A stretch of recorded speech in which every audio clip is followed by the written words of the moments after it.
Okay, hello everyone. Let me just quickly switch this to the webcam. There we go. How are we all doing? Let's just make sure everything's working before I begin talking to you all.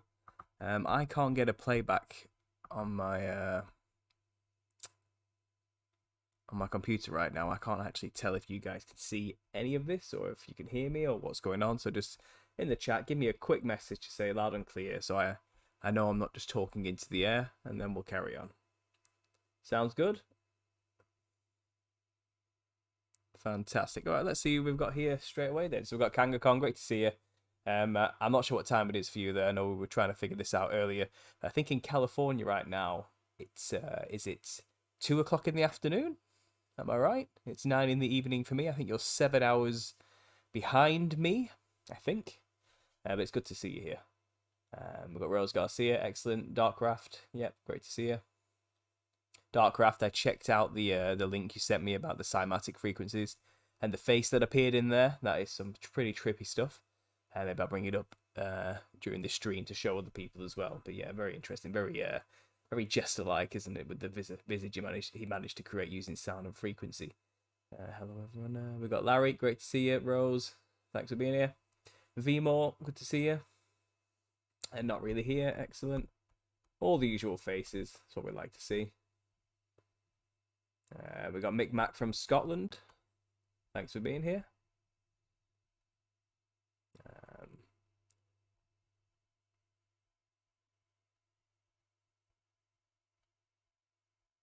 Right, it says here, YouTube is not receiving enough video to maintain smooth streaming. As such, viewers will experience buffering. So I'm sorry if you guys have a bit of a janky experience here. Just let me know if it's terrible, and I'll see if there's anything at all I can do about it.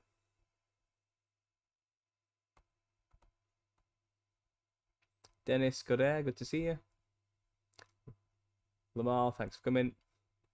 Right, guys, let's get into this. So I've had a relatively busy week.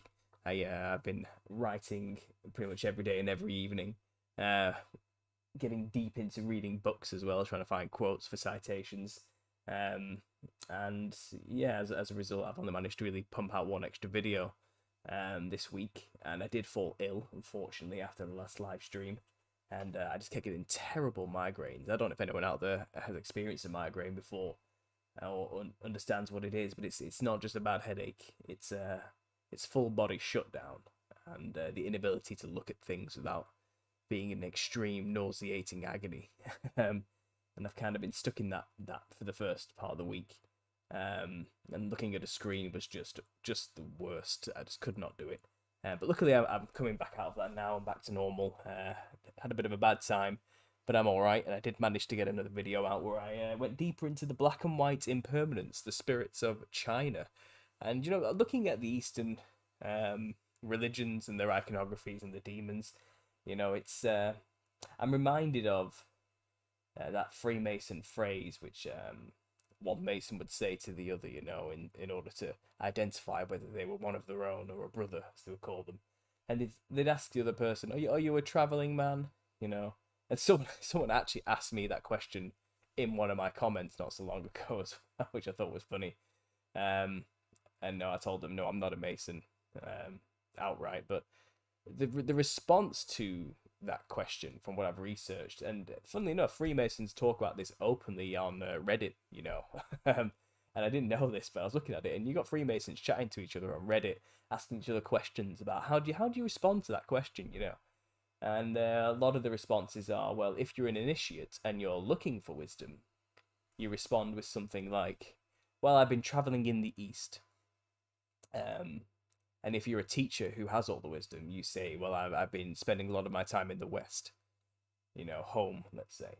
And I think it's interesting that this Western Freemasonry considers the East the place to go to find all the wisdom, you know. And I was looking at this Eastern iconography and the Chinese Asian culture, and I was thinking, you know, these guys are so steeped in serpentine dragon worship. It's like all the dragon cults they have there, and the ghost and the ancestor spirit worship. It's out in the open, you know, as the core religious tenets and beliefs, and it makes you think that, you know, they consider all the beliefs in the dragons and the serpents is a good thing. It brings them good stuff like prosperity and material wealth, most of the time, and fortune, and very, superstitious concepts like that. And I just thought it was interesting, the Freemasons consider the East a place to go to find all these wisdoms. And maybe there was something about Asia and that area during the time of the Nephilim, which was there's a lot more going on than I think we understand, and that's where a lot of the history to be discovered may actually be. But as an ignorant Westerner over here, I find it hard to interpret a lot of the things I'm looking at. I think it would be a lot easier if I could understand the language more and the intricacies and the nuances behind the symbolism, which I think may be lost on an ignorant Westerner like myself. But yeah, interesting, very interesting. Anyway, so I went into black and white impermanence, and from that I discovered this strange Celtic god called Ogmius. And I think there's a lot to go into the Celtic religions and the Northern European religions. There's a lot of stuff to do with a group of people called the Tuatha De Danann as well. The Tuatha De Danann, I'm not sure how you pronounce it, but they're basically an analogous version of the White Elves in Lord of the Rings, let's say, this ancient race of divine, beautiful beings, who were worshipped as a pantheon of gods who fought and ruled over the Celtic regions and Ireland and all that area for a long time, usurping old kings and also being fought against by evil Fomorians, as they were called, but they're actually basically the same as the Greek Titans, giant beasts and monsters and deformed monsters and Nephilim to the core. And just all these connections start getting built up, and I'm writing about a lot of them in the book, and I'm reading Gary Wayne's Genesis 6 conspiracy again, and he has just gone so deep into all of this.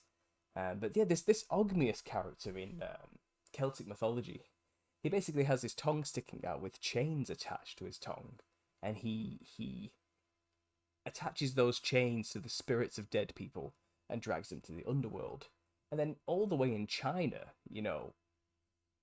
worlds away from that culture, we have this black and white impermanence god who has its tongue sticking out and carries chains, and its job is to drag souls to the afterlife. It's the same thing, just thousands of miles apart with a slightly different image, but the same core aesthetics. And it's things like this, which really drive me forward with this theory that it is all connected. There's no coincidences.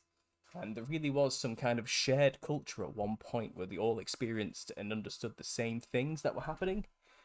And now they all call them different things and dress them up in different clothing, but they're all remembering the same thing, and yeah, the antediluvian passes with no pre-flood past was definitely a wild place to be alive.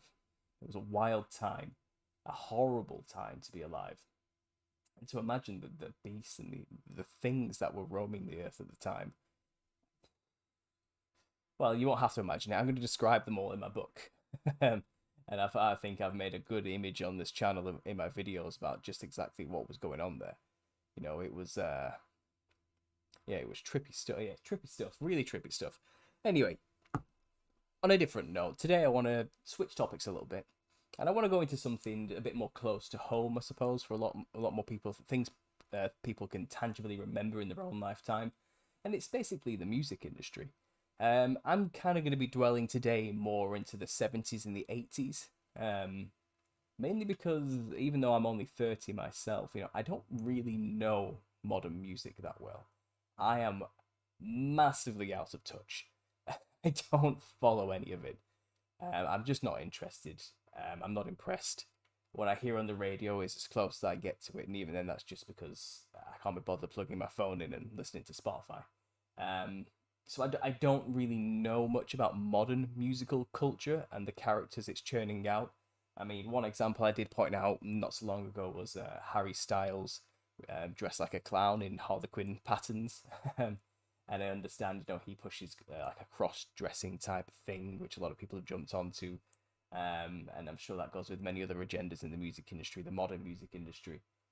Again, I'm pretty naive to what's going on there. So what I would like is for you guys in the chat and in the comment section to share with me examples of this clown thing happening in modern musicians, or contemporary musicians to our time.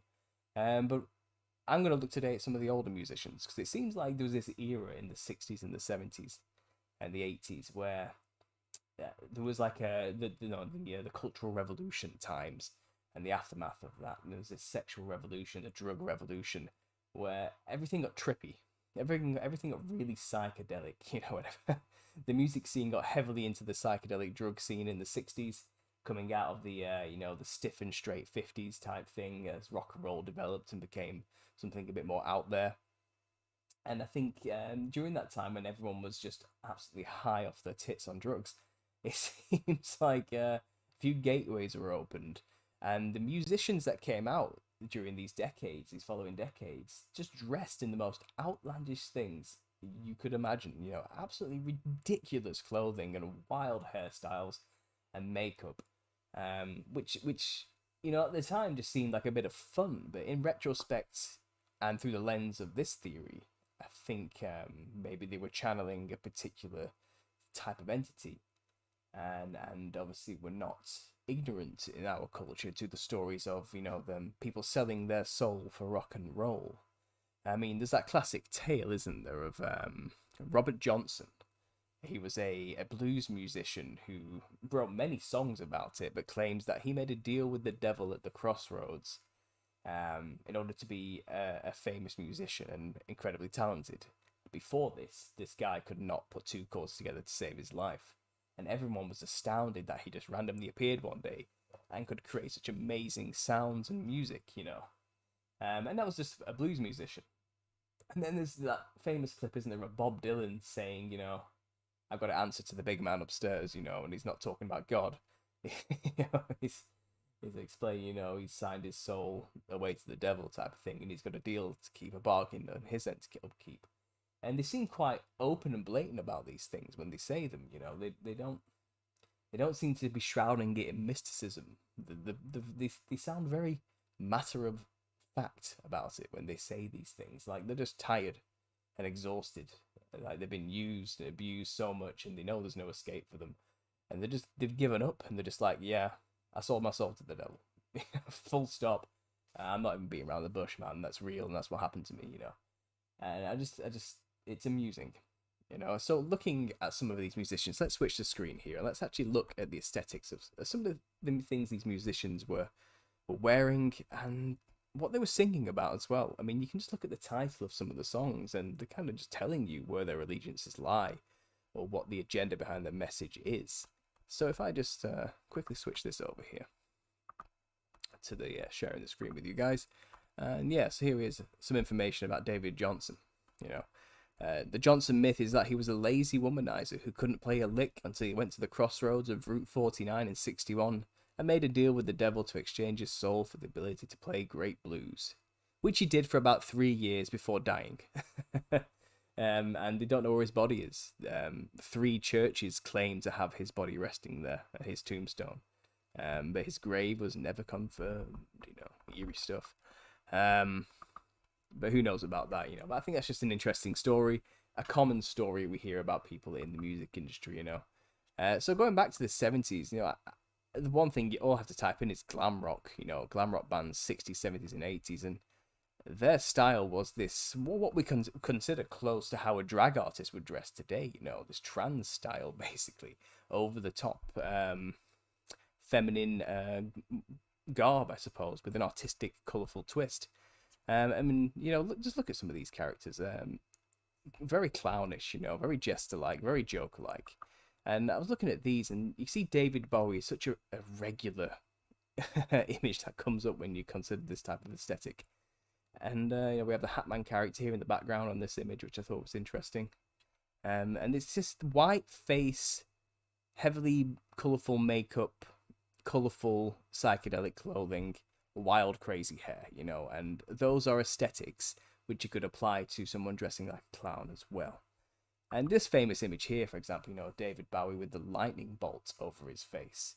I think he's trying to say where his allegiances lie through the symbolism. You know, it said that Lucifer fell from heaven like lightning, and I think that's what that's in relation to. You know, and he has the dyed literal red hair with white pale skin thing going on, and you have to wonder, you know, these people, they must be initiated into some kind of information about how these demons looked, because they just love dressing like them.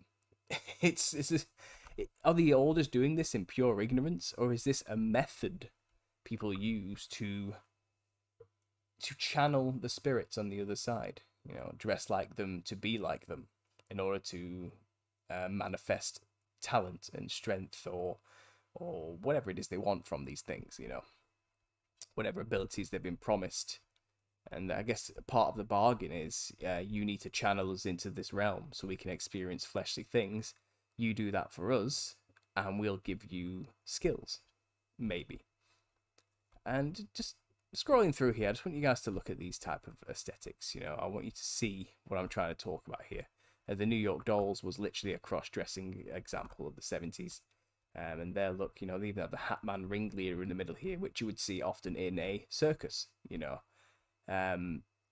It seems like people wearing the top hat in these rock bands was a really common motif again.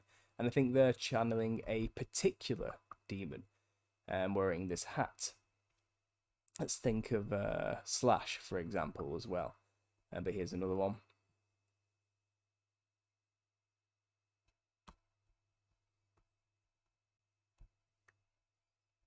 Yeah, creepy stuff. When you consider it through this Nephilim looking like clowns lens, very creepy stuff. So going on from there, you know, I think it was funny at the top of this, I had that image of David Bowie wearing that outrageous costume, and this fits perfectly into the themes that we've explored on this channel for years. You know, this black and white pattern. This is very reminiscent of cymatic frequencies. You know, and he's tried to embody the black and white frequencies here in his clothing, and you know, I do believe these entities are now disembodied and are simply existing as consciousness in the realm of frequency and vibration. And I think this is a blatant homage to that, as well as the, you know, the pale skin, the white porcelain skin, and the red hair. So moving on here, you know, some examples here from the New York Dolls. This one even dresses and paints his face up to be like a doll while wearing a polka dot black and white scarf. But perhaps these characters were a little bit more over the top than other rock bands, but still, the black and white seems to be synonymous with the one that dresses like a clown in most cases. And we're going here to examine David Bowie a little bit more. And he loved wearing the black and white checkered fractal pattern design, you know, and having, like I said, this dyed red hair with this awful style, with the psychedelic clothing, you know. And he had this circle on his forehead in many occasions as well, you know, symbolizing the third eye, the opening of your consciousness to the other world. And obviously that is no different than just opening yourself up to be possessed by a demon, is a translation to that new age hippie term of, you know, accessing the third eye and expanding your consciousness. It's basically just opening the floodgates to be possessed, is all that means. But look at the style, you know. I feel like this person wasn't joking. You know, he knew what he was doing in many ways, I think. Maybe those who emulate him afterwards and worship this man as a god in many ways. You know, you remember when David Bowie died, you had all these people coming out of the woodworks, posting all over social media and virtue signaling about how it was an incredible loss to all of mankind. And, you know, they never met the guy. They don't really know him or what he's about or what he thinks and feels or what he believes or what his agendas and aspirations were. Yet they consider him a god among people. Why? Because he sung a few songs and painted his skin in a funky colour every now and then. I never understood the appeal myself. You know, I really didn't understood. I never really understood this idol worship that comes with some of these musicians, especially these older musicians. You know, there seems to be the older generation that grew up listening to these people seem to have a real soul tie, deep rooted love and connection to these people, these characters, these idols that they just can't let go of. and they've built their entire personality around them. Here's another rendition of him. Very jesterish, very clown-like. I think he was a perfect example of somebody channeling what was on the other side in order to gain influence and power from them, And he had this thing going on where one of his pupils was bigger than the other. Now, I'm not sure if that has anything to do, obviously that's a medical condition. But symbolically, it's this idea, I think Lucifer or Satan is often represented with one eye. So was Nimrod, the one-eyed god. So maybe that had something to do with it. Maybe this was the aim or the symbolism behind this. I'm not 100% on that, but maybe something worth noting. Maybe something people out there put deeper thought into than I. But yeah, definitely one to look at there.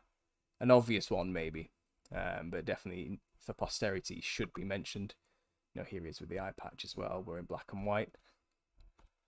And this black and white thing is so common in the music industry. It could just simply be a nod to Freemasonry and those who actually run the music industry, those who actually select these people based on their naivety or easy to be malleable personalities, in order to spread agendas and ideologies through the music they sing and perform. Because a lot of these artists, especially nowadays, don't actually write the songs they sing. But this is a more modern one, Sia, and she's always sporting this black and white, hiding the identity behind the hair type thing. And wearing these outrageously large bows on her head. And, you think about clown aesthetics, where they always wear the large tie and the large shoes. And this could be analogous to them trying to represent giants who had large feet, and large bodies that would require a large tie. And this one wearing a large bow on her head, an excessively large one, could be like a similar symbolic nod to the giants, Only a giant could pull this off realistically. I'm not sure, but her music I made a brief description on in one of my other Truth or Therapy sessions, where I was explaining how in one of her songs, Never Give Up, was basically just Lucifer screaming at the top of his lungs his plan and agenda. And that seems to be a really common occurrence in a lot of music these days. It's just basically as though a demon or the devil himself is preaching his own ideology to the people through the musician, and it's almost as though the musician has very little to do with the words they're singing. But again, if the people who write these songs are actually Freemasons affiliated or demonically affiliated people with an agenda, then it can't be surprising that all the songs basically sound the same and have the same message behind them and have the similar vibe of this satanic agenda behind it. So one obvious one, which has to be mentioned if we're going to talk about clowns, is these two rappers who call themselves the Insane Clown Posse. They're the owners of Psychopathic Records, and they have taken on many other artists themselves who go along with the same aesthetic, But Insane Clown Posse, these two people, they rap and sing about really heinous things like murder and and death and blood and gore, while sporting this clownish face paint and makeup, this visage of this like death makeup. But look at these, and I think I've heard one of them has claimed that he was visited by a jester, a demon jester, and that's why he dresses like this. But he has gone to the effort of dyeing his hair red in this image, for example. Really going for the red theme. And it's ghastly. It's ghastly to look at, and whatever. I think I've not really listened to much of the music. From what I can gather, it's not my taste. But these guys have kind of like a cult following of people called juggalos or juggalettes, if they're women, I think they're called. And the juggalos are basically people who are obsessed with Insane Clown Posse and anybody that Psychopathic Records has taken on, and follow them, to their gigs and dress in clown makeup themselves. And it really is like a cult type thing. If you get heavily into it, and I don't know, the vibe is weird behind this. It's a very strange vibe that people would take it this seriously, and it's as though the clown thing is secondary, really, to the attitude. behind it. They're quite satirical in their humor as well, you know. But it just seems like people willingly allowing themselves to be openly possessed by these spirits at these concerts by having everybody there wear the mask of a Nephilim. You know, something about the whole thing just seems incredibly dark and twisted once you consider my theory into all of this and the perspective of it all. Yeah, it's not good. It's not good that this happens, you know. And it's kind of been flying relatively under the radar as just, oh, just some silly thing people do. Isn't that so strange? But now we understand this perspective. It isn't so innocent anymore. It isn't, you know. And you can watch videos of these guys. These guys are terrible influences on people. You know, they talk about necrophilia and rape and death and murder and you know, they encourage children to do drugs and commit crimes while they're still minors and things like this. And it's the spirit behind it is clearly negative, and they can claim it's like a satirical act, but I don't know. There's a fine line between satirical and real, I think, sometimes, you know. I don't know. You know, when you're having this much of an impact on people, I'm not quite sure you can say you're being satirical anymore. I think it's become into the realms of real now. But yeah, an interesting phenomenon. So, you know, some of the people these guys have taken on is one of them here is called Monoxide Child, and he sports the same type of clothing, you know, and he's also an American rapper from Detroit. They all seem to come from Detroit, Michigan, all the people they take on, you know, but he here has taken himself on the form of the white pale skin with the red hair. And obviously you can say it's, oh, we're trying to be a clown, you know, but I don't think it's clowns, because everything about what they do is synonymously linked with demon symbolism as well. It's not simply just about the clown. I think the clown is just in the name to throw people off. This is basically the insane demon posse. that's what you could translate it to, and that seems to be where they put most of their focus with their symbolism. It's into the demon aspect of it all, not the clown aspect of it all. Yeah, so here's Monoxide Child, and another one here we have Ouija Mac. Obviously this guy's heavily leaned into the demonic aspect of clowning. He wears white contact lenses regularly to make himself look a bit more demonic. He has a song, I think, called "We Are All Something Nephilim." You know, so this guy knows. This guy knows something. I'm not sure what, but he knows something. He knows enough to mention the word Nephilim in one of his songs in his album, in his chorus. But the spirit behind him, I think, is pretty obvious from our perspective. You know, I think we pretty much know what spirit drives behind these people with this wide grin, you know, and the pale face and the red hair motif. Yeah, interesting. Here's another example.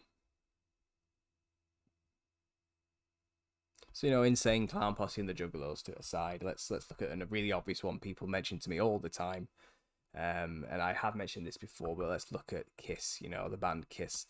Another old band, but I've recently been talking about the tongue sticking out as a motif across all ancient cultures. You have the Gorgon, you have Ogmios, you have the black and white permanents in China, you know, you have the Gorgon of Greek mythology, you have Kali of Hindu mythology, you have the Haka of the Maori people, you have the tiki masks, you know, in the Hawaiian cultures and Momoan cultures, and it's global. You have the tongue sticking out in the center of the Aztecs and the Mayan calendars in the Mayas and the Central Americas. You know, it's everywhere. It's everywhere. The tongue sticking out is a synonymous with a particular style of demon. People say it represents the all-mocking tongue. It was referenced in the Bible, you know, to who do you stick out your tongue, and it's a reference that those who do that are basically showing disrespect towards God, taking everything as though it's a joke, rather than things seriously that need to be heinous things, let's say. The tongue itself as well is something used synonymous with words.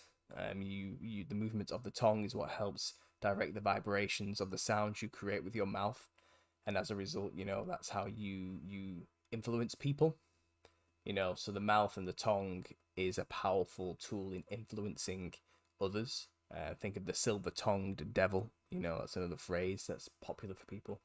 Um, and here we have Gene Simmons of a band called Kiss, who dress with white face and black and white fractal patterns. You know, and red lips, very clownish with wild hair. One of them even has a cat-like aesthetic going, implying he is half animal, half human, which is the chimeric aspect of the Nephilim when they were on the Earth. But Gene Simmons here always has his tongue sticking out, like something you would see of Kali or a Gorgon or a demon specifically. And I just think this is another example of people channeling the other world in order to manifest glory in this life, in some extent, you know, fame, attention, power, talent, skill. And then a lot of people say, you know, Kiss represents knights in the service of Satan. I've heard. I'm not sure. I'm not sure what the original meaning behind the Kiss was, but they do have the two lightning bolts there in the S as well to represent Lucifer as well. You know, Lucifer falling from heaven like lightning. Speaking of Lucifer falling from heaven like lightning, there was a German singer as well called Klaus Nomi in the similar time frame. He did stuff with David Bowie. Here's an example of it. And another artist in the background called Joey Arias, who I believe is something like a drag queen now, but perhaps was a musician during the time. I'm not sure. It was before my time, all this stuff. But the aesthetics are there now, and I find it interesting that here he is singing with this Klaus Nomi, then wearing this red dress with a white face and red hair, just like a Nephilim, next to Klaus here, who had the white face with the black going on, so you have the black and red symbolism. And you had David Bowie here wearing the black and white suits he likes to wear so often, in the style of, the signature style of Klaus Nomi here, who's next to him. So Klaus Nomi, I think he did die quite young. I think he was in his late 30s, early 40s. I think he had AIDS. You know, I don't think he had a great life in that respect. But his aesthetic style is very clownish. And you know, it has this V symbolism going on here, this upside down pyramid. Clothing he wore all the time, the mime gloves, the mime makeup. I think he was, you know, a prime example of representing the Nephilim spirits trapped in the fractal matrix. Here's another famous image of him with the black and white stripes in the background. I think this person was synonymously linked with it. Now, you could look at the aesthetics alone and make this connection. It's pretty obvious just looking at him. He didn't only dress like this, he also, as the thumbnail of this video shows, he often dressed in red, in like Victorian ruffle neck clothing, where he looked most like a clown, I would say. If I can get this to load here. Yeah, so here's another example.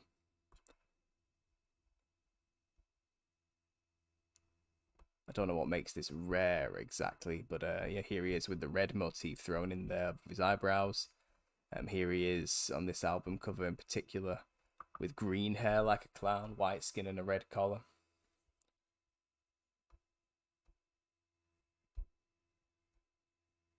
With just another one of these artists who shared the same aesthetics of other artists contemporary to his time, you know.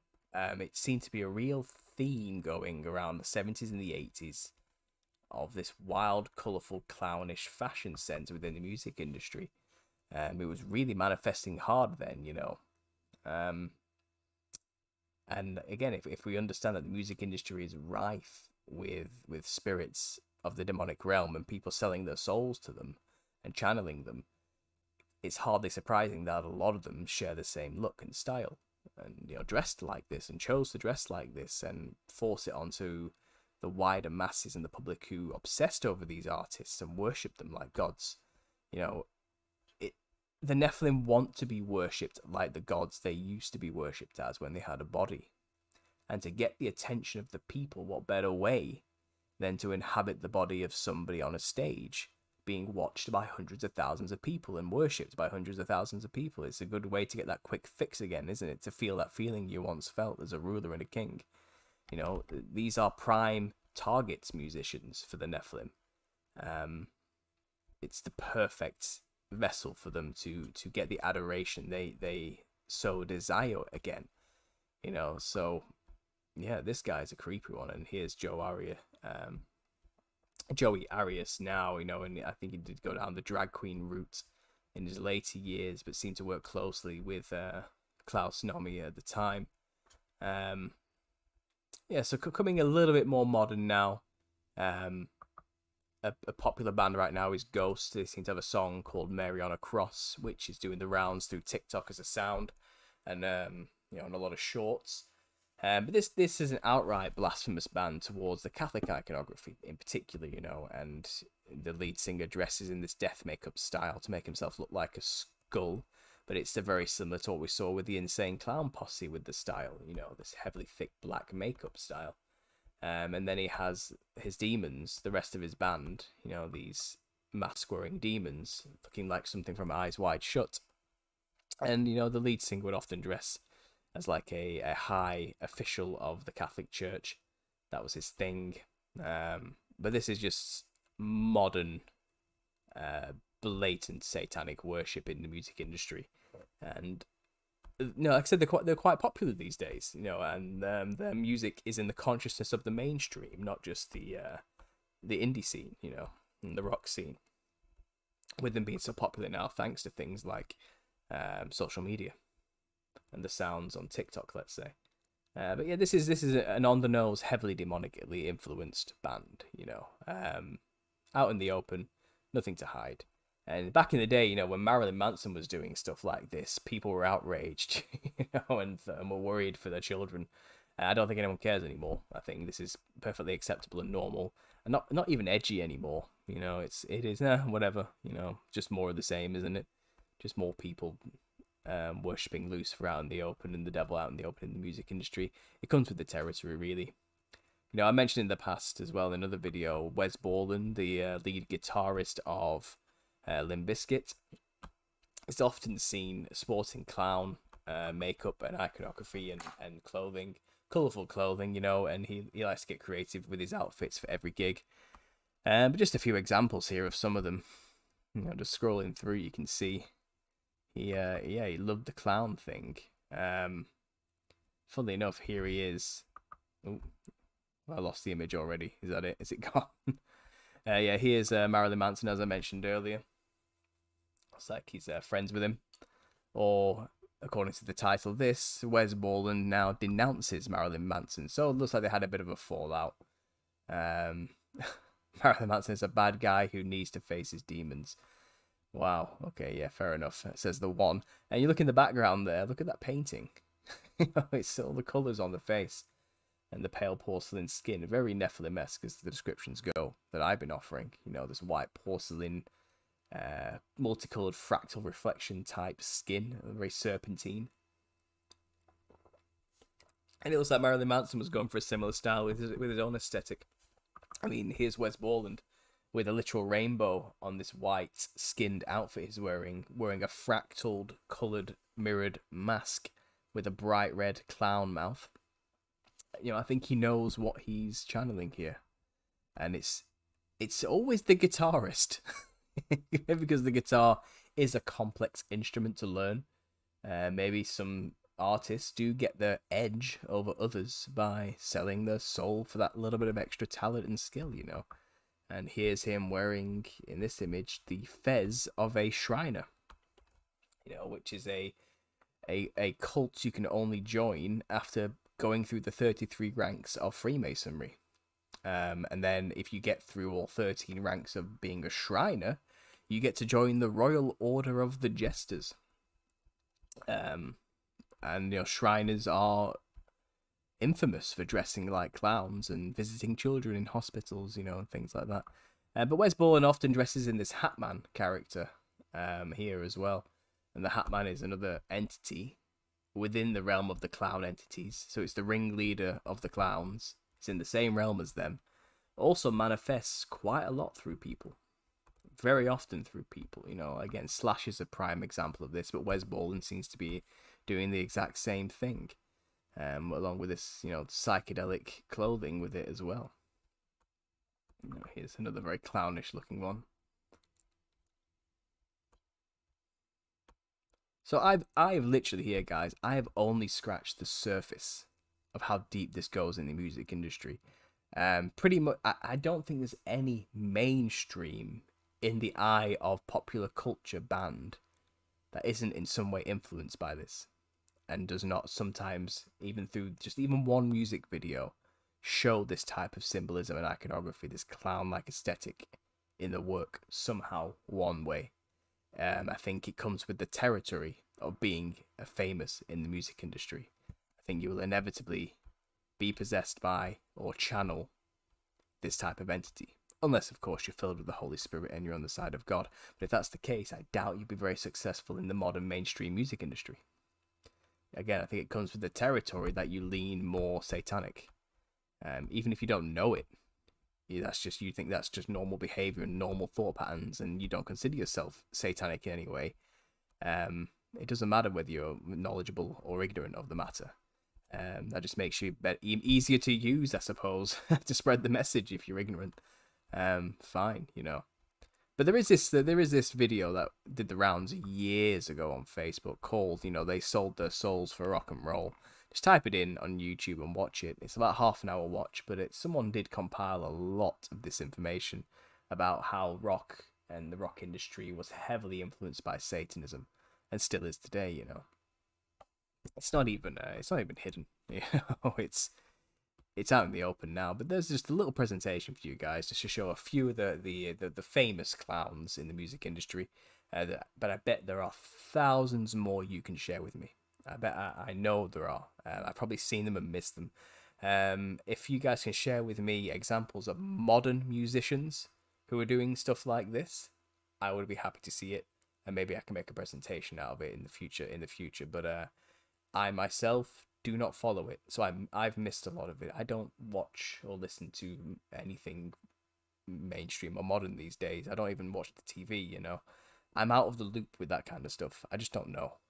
So if you notice anything, show me, share it with me. It's all valuable information I can always use as examples in my book as well that I'm writing. So I would be happy for you guys to share that with me. One thing I do want to share, someone shared this with me. Recently, a cartel member in Mexico, Fabian Morales, has been filming himself killing other gang members while dressed like a clown. It's quite a disturbing story, but I think it's just a strange aesthetic. Why choose the clown if you're going to go around murdering people, you know, as a gang member in the cartels? Trippy, you know. Here's another one: drug cartel assassins, killer clown mask, give rivals chilling 48-hour warning. You know, I think it's just interesting that a lot of this clown stuff is manifesting more and more. And you know, the symbol of a clown isn't really synonymous in the consciousness of people now as something innocent and fun and a joke. It seems to be linked inexplicably with murderers, fear, terror, you know, and demons. That's what people think of when they hear a clown now. They don't think of a silly honk on a unicycle, slapstick innocence. You know, I don't think that's what people consider when they consider a clown. Not even a little bit. I think people consciously are aware that there's something dark behind it. You know, and you have Shriners who often go around dressing like this, you know, thinking and we think, oh, that's nice, they're entertaining the children. But knowing what we know now, what they're doing is venerating the demons they worship out in the open, you know, for everyone to see and not understand. You know, they consider us the profane, you know, we're the ignorance, we're the uninitiated. I don't think they understood that with the advent of the internet, that all of this stuff would come out and people would start to make the connections and see so easily. But now we see through it all. You know, it's pretty obvious now in hindsight. But yeah, I think I've rambled on for a little bit. Let's go into the chat. Let's see what you guys have been saying, if anything at all about this. Yeah, let's catch up, guys. Let's talk. So I'm going to switch over to the webcam, so I'm back on here, and I'm going to bring up the chat on my screen so I see what's going on. Close all these tabs so I have a bit more bandwidth as well. That would be great. And then maybe we'll go through some of the stuff I've been looking into for my book as well, just to keep those who have donated, updated on where I'm at and where my thought processes are going. Maybe I'll read a couple of paragraphs to you guys, get your opinions on the matter. It's still very much a work in progress, but I think it'd be good to share with you guys what we're up to. Right, so I'm going to scroll the chat up here. I'm not sure how far back I can go. Right, so not much has been said since I last checked. Maybe that's a good thing. Maybe that means you were actually listening, which is always good to know that I wasn't being ignored. Excellent. So what have we got here?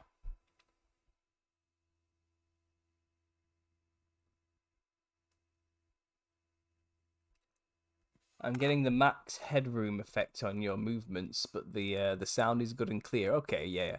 Well, the image, my head moving around isn't the important thing, is it? The sound is what matters. You are a little choppy, not your voice, but the video. Okay, I can live with the video being choppy myself. I don't care about that. As long as the sound is clear, guys. Most people listen to my stuff with headphones in anyway, just on the move, I assume, with long form content like this. No lag for me at all. Natasha, I thought it was, are you traveling to the east? Yeah. So, yeah, are you a traveling man? So like I said, the response is either I've been traveling in the east or I've been traveling in the west, and both mean different things. If you've been traveling in the east, you've been searching for wisdom, and you're a low-level new initiate. If you've been traveling in the west, then you're a high-ranking adept who's come back from the research and knows a thing or two, and that's basically what that means. But it's all a load of nonsense anyway. They're all just demonic worshippers, whether they understand that or not.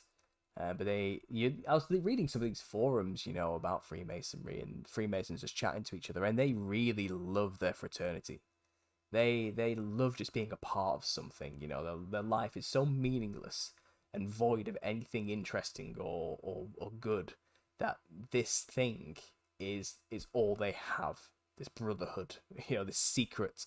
We know things other people don't, and that's what they latch onto and makes them feel like they have any sense of worth, and it's pathetic. It's sad, really, when you think about it. That's where they have to find their worth, in a cult of men, sharing secrets with each other. And the secrets are all lies. It's all bollocks. It's all nonsense. And they're just heavily deceived people, probably not very intelligent people as well in most cases, at the low-level initiates. I'm not saying the high-ranking ones who know what's going on don't have a brain on them, but they've made their choice. But it's sad to see, It's sad to see. They need saving, really, don't they? And they need to see the truth. It's one of my favorite books. Gary Wayne is cool, and the Genesis 6 conspiracy is amazing. It's just an encyclopedia, and I've taken a lot of references from it and given the credit to him, of course. But my book, the opening chapters are basically historically heavy. It's about laying context for who the Nephilim were, what happened to them, what they did when they ruled, how they died, where they came from, and where they are now. And there's a lot of history behind that story, and most of it I'm just referencing straight from Gary's book. There's other places as well, other articles from archaeologists, and obviously the original source texts like the Book of Giants, the Book of the Watchers from the Book of Enoch, and the Genesis itself, and the Bible and the canonized texts. There's a lot of quotes, biblical quotes in there, and obviously there's the texts that historians of ancient Greece documented their stories,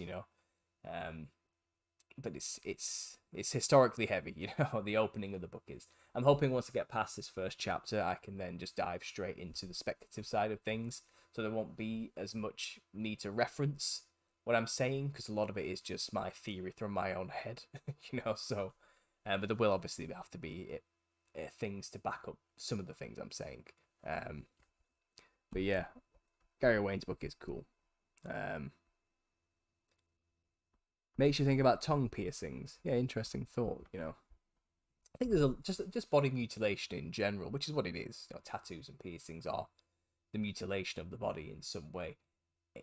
it's done in tribes and cultures in order to mimic and venerate their gods, and also to symbolize a coming of age ritual in a lot of cultures as well. Um, but here in the West, when we do it, I don't think there's not much behind it, behind other than an attempt to fulfill a hole in your body in some way, or seek a thrill, perhaps. Um, and some tattoos are symbolic. Don't get me wrong. I understand there's kind of primal urge for humans to do that. Um, I have a few tattoos myself. I wouldn't get any more now, but I've been there. I've done it. But yeah, body mutilation is definitely one to consider when you think of possession. And the manifesting of the spiritual onto the physical, onto the flesh through possession. It's an interesting thing to think about, but I don't have any definitive answers on that. Gary Wayne is writing part 2 to his book, The Genesis 6 Conspiracy. Yeah, I've heard him do some interviews with people recently about what that's going to entail, and it sounds like some very fascinating stuff. And the possibility of there being 2 creation events at the beginning, and I'll let him explain it when he releases his book. But fascinating. Yeah, it looks like it might be a very good read when it comes out. I'll have to get myself a copy. Not really here. I admit that I'm horribly out of touch with current music and social culture. I don't even listen anymore because I know how programmable it can be. Yeah, same. And also, I just think it's crap. I just don't think it's good. There's no effort put into it much anymore. It's all the same. It's all the same to me. Lady Gaga springs to mind. Yeah, well, in relations to Lady Gaga as a modern example, she seems to be heavily inspired by the styles of Bowie herself. And she has a lightning bolt symbol on her eye in a lot of things. And unsurprisingly, she has been cast in the new Joker movie as Harley Quinn. So she herself is now openly dressing like a clown. It's all there. What's that singer's name again? Says Natasha. I'm not sure. Van Halen come to mind with their lead singer. I'm Your Ice Cream Man video. I'll look into that. Harry dresses like it's like a granny. It's punkers. Freddie Mercury wore Harlequin in black and white. Yeah, Freddie Mercury's another good example. I suppose I didn't bring up Queen, but that's another major example of the same aesthetics coming through the musicians of a similar era. Definitely. Apparently, Johnson was terrible at the guitar as well. There's a movie where Bob Dylan signs the deal at the end of the movie, and the main character misses his chance, but Dylan gets it. Oh, sorry, guys. I hope that wasn't too loud on the microphone, my swallowing there. Too much of it in music and Hollywood, yeah. Later, Sammy Hagar. Mason's Run MTV. Well, yeah, it's all in the name there, isn't it? Mason TV. His album is good, though. Come Into My Kitchen is a brilliant song. I'm not sure who we're talking about there. Elton John. Yeah, that's another very good example, isn't it?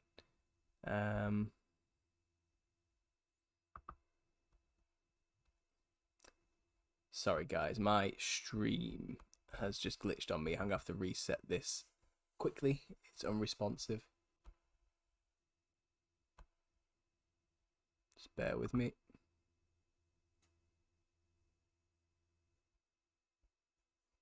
I'm going to assume you guys can still hear me, though I don't know if it's just crashed. But what I will do is get the chat up on my phone instead, so I can see what you guys are saying. If I'm not going to be able to get it up on the screen, I'll just close that for now. I think it's having a tough time of it.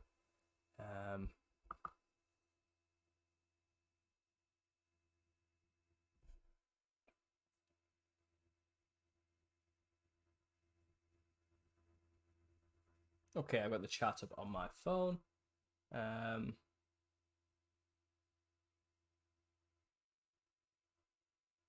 Slash's choice of headgear wasn't that serious. No, I don't think they seriously consider what they're doing to be anything important when they make the choice. I think it's the spirit within them manifesting physical, whether they know it or not.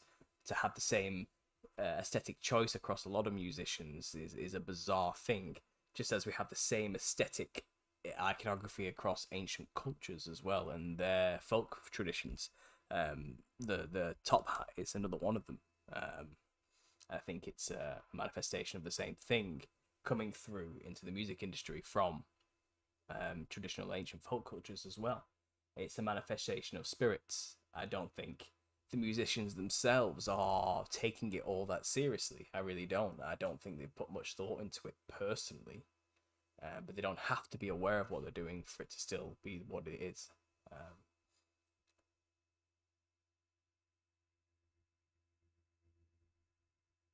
Uh, HG. Yes, it is mockery. I was wondering if the tongue out was like mockery, as if to yawn or vomit at words said, or at Christianity. Also for verse about vomit and demons. Yeah, the tongue sticking out is definitely a powerful symbol of mockery at its core. The style of blues, anyway. There is some like Mississippi John Hurt who doesn't seem affected. I'm not sure what's going on there, what you're on about, but it's from Good Fight Ministries. So I have a bit of a conversation there.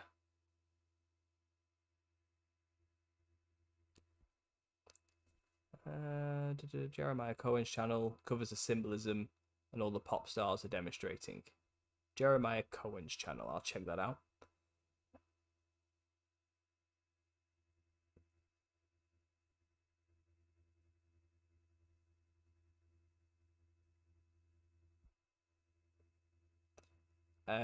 IPOT has a great series called Pop, and it goes into the origins of deals with the devil in music. Such an amazing series. I'll look into that. Rap is demonic, says Vibes. Yep. Quit watching movies, TV, and listening to modern music after 2000. Not just rap at Vibes. Pema Juggalos. Yep. Pema, I mentioned Juggalos in the presentation if you aren't aware of that already. But yeah, that cult just creeps me out. From my perspective, with what I've been teaching on my channel, it's a prime example of something sinister. Yeah, not really here. Yes, I had anorexia by comparing my body to women. Awful. Okay. I'm sorry to hear that, HG.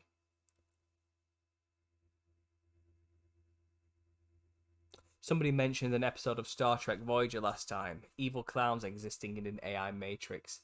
I checked it out and yeah, it was freaky. Yeah, there is that episode where an AI has captured some crew members within it and won't let them go unless Captain Janeway comes in and decides to live with him forever. And he creates like a circus full of clowns and jesters within it, and he represents himself as kind of like the ringleader of the jesters. Yeah, it's all there. All the symbolism's there. Anyway, he ends up getting tricked by a hologram of Janeway or something. And it gets they get out of it in the end, and it's a happy ending. But interesting that AI was synonymously linked with a possessive demon who represents himself as a jester and a clown, surrounded by clowns. Interesting. Ahead of its time, really, when you consider it, because that's quite an old series. It was an late 90s, early 2000s series, that really. Somebody meant, yeah, Shakespeare, Troncullo, I'll look into that. Child transitioning is not new, they just want to popularize it, calling evil good and good evil. Okay. I've been plagued my whole life by body image issues and bad relationship with food. I'm objectively able to say now that I am absolutely fine and beautiful like I am, but it's a bit late. Says not here. I'm sorry to hear that. Margaret Walter says cheers. Jason Han, my grandfather was a Shriner. I'm sure you have some stories to tell.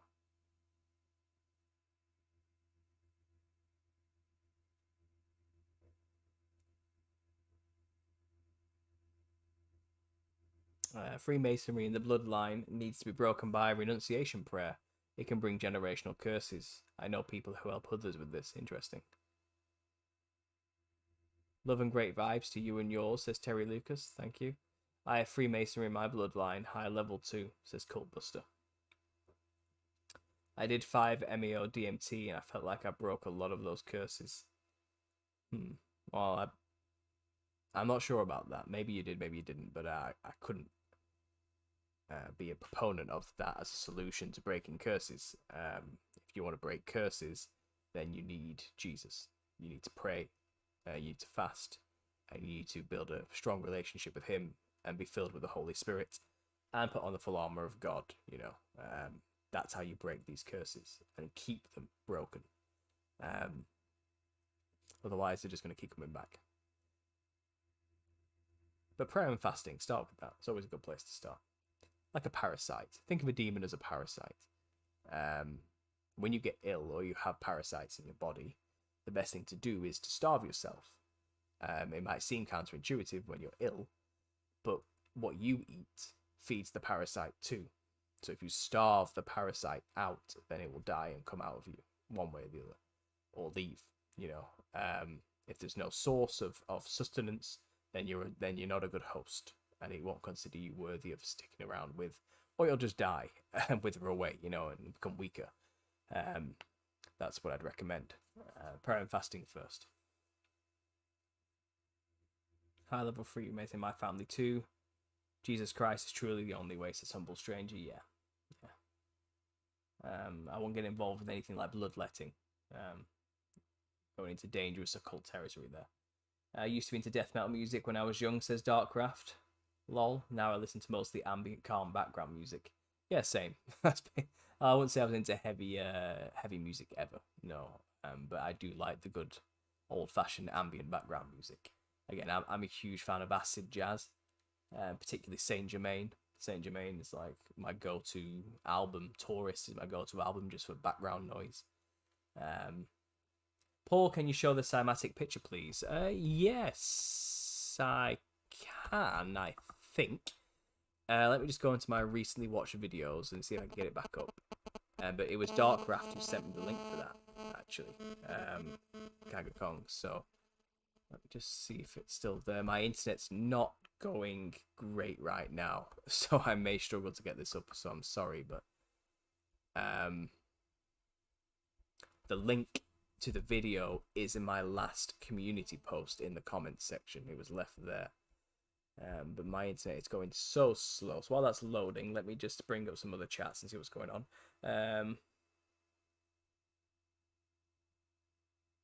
Hey, Shafay, speaking of the two creations. Yeah, that's what Gary Wayne's doing. I'm a bit annoyed that I've just noticed the thumbnail to this video is still the old thumbnail from the previous video on this YouTube right now. That's annoying. I did update it. Bizarre. Anyway, history. But yeah, Gary Wayne's got a new... well, it's not a new theory. It's actually expanding on something he already touched upon in the Genesis 6. But it's definitely a fascinating subject. Definitely a fascinating subject. I think it'll be a fantastic book when it comes out. And again, like I said, I'll be getting my copy to watch, to read and examine. But cymatics and Gabriel Kelman. So Gabriel Kelman is an artist, from what I gather, who loves messing with sound and frequency and representing that in his drawings. I'll just pause this video, turn the sound off here, and try and get the image up to share with you guys. While that's loading, it's taking its time. What he managed to do was basically create a face through vibration and frequency on a plate with a specific type of matter, and he managed to consistently recreate what looked like a human face. It looks very much like a demonic jester. I think it's interesting that that these demonic jesters are a manifestation or in a realm of sound and frequency now, bodiless. And then you look at this image here on the screen now. This is what he managed to capture using sound and frequency. Something like this. So the name of it here, Cymatics and Gabriel Kelman, if you want to look at it yourself, it's at 2 minutes 55. But he also created some more images here. Press play there. As you can see, that's pretty trippy stuff. But it's vibrating constantly and staying in this form, and it just goes to showing that all this frequency, all this sound, isn't it? You know, and again, he likes to show this in his very psychedelic looking artwork here, which looks quite demonic as well when you actually consider it from our perspective now. But this kind of stuff all goes back to what Gary Wayne talks of as the seven sacred sciences, which have been perverted and kept as secrets within cults like Freemasonry. And that's what they basically share the knowledge of, the seven sacred sciences, but they pervert them and twist them for their own gain and power. But these seven sacred sciences are the true sciences of the universe and creation. It's godly knowledge, you know, but it has been twisted and perverted through secret societies and cults throughout, well, since the beginning of time, really. And cymatics comes under that, you know, the art of sound and frequency and the understandings behind it. So that's fascinating. But there was the image of the jester for you there, Kanga Kong. Again, maybe I'll pop a link to that into the description once I finish this. But I'll quickly switch this back to the webcam now. There we go. And let's see what's going on in the chat some more.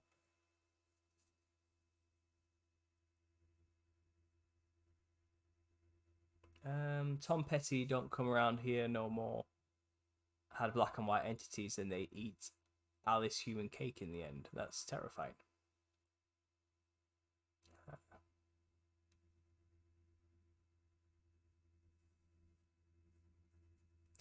Klaus adopted / stole that look after performing with Bowie, per the documentary on him. All right, interesting. There you go. So it seems like David Bowie was a major influence for bringing that style to people. Whether he understood that's what he was doing or not, I don't really know. Again, I didn't follow the guy. I didn't even really listen to his music. I don't think. Maybe I've heard the songs and not known it, but I don't care. But his aesthetic style is what I care about, and his influence over thousands of people, millions of people is what I care about. Freemasonry is pure mystery Babylon, inspired by Kabbalah. Yeah, Freemasonry goes way back to the serpent cults of the antediluvian and post-diluvian world. They are the keepers of the secret sacred knowledge, you know, and they believe themselves to be worthy of rulership over mankind because of this knowledge. But it's not the case. You know, they are in the club if they are knighted. Yeah, that's true. Hey Shafay, good to see you. Margaret Walter. Bowie was said to have refused knighthood. Interesting. I was just looking at Qigong this morning. I need a new fitness routine. Okay. Stephanie, hi Paul. Much love from the Netherlands. Thanks for being here. Zolodius, good to see you.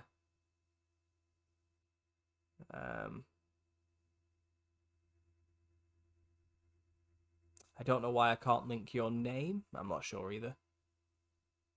Juggalos are some of the nicest people ever, though, for real. I don't doubt that as individuals, they might be good people and nice and do nice things. Don't get me wrong. But to idolize a band so much that you would dress yourself like that, as though you're a member and consider yourself a member of a particular cult and label yourself something like a juggalo, I don't know. There's some weird spirit behind that I can't get behind. There's something about it that puts me off. You know, that doesn't mean they can't be nice people, but it can represent that they may be easily influenced by particular spirits. So we should be careful with that. But I'm not here to cast aspersions upon anybody in particular or a group of people. You know, it's the spirits I'm more exposing here, not the individual. Captain Kirk's B-Day. Now you know. It shows up linked just fine. Maybe it's my cell phone. I don't have an issue on my laptop. Okay, brilliant. So no image got lost there. That's good.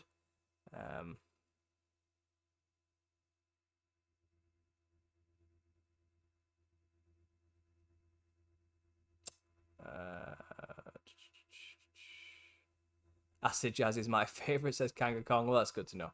Acid Jazz is fun. It said he's... Okay, so Lamar's going on there claiming that Jesus is Satan. I'm not getting behind that idea, and I think you're in the wrong crowd if you want to convince anybody of that. But no, that's wrong. You're wrong.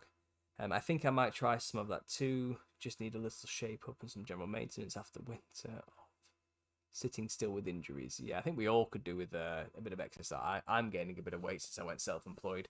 I had quite an active job before I left to start my own business. And yeah, I'm starting to get a dad bod, as it's called. I think I might need to join a gym myself or do something and a bit more active. Definitely. Um,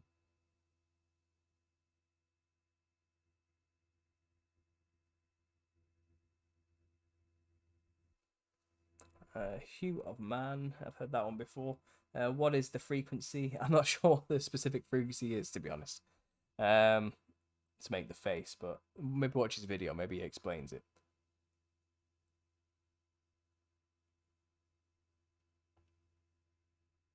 I will say, someone who come to my workplace spoke to me about Nephilim and Enoch, and I was so happy and surprised. Yeah, I suppose I would be incredibly happy and surprised if somebody randomly started talking to that stuff with me as well. It's definitely unexpected, isn't it? Paul, what was the medium he used? I'm not sure, Kanga Kong. It was some kind of thick, gloopy, viscous liquid of some kind. He explains it in the video, but I don't know what the substance was off the top of my head, Kanga.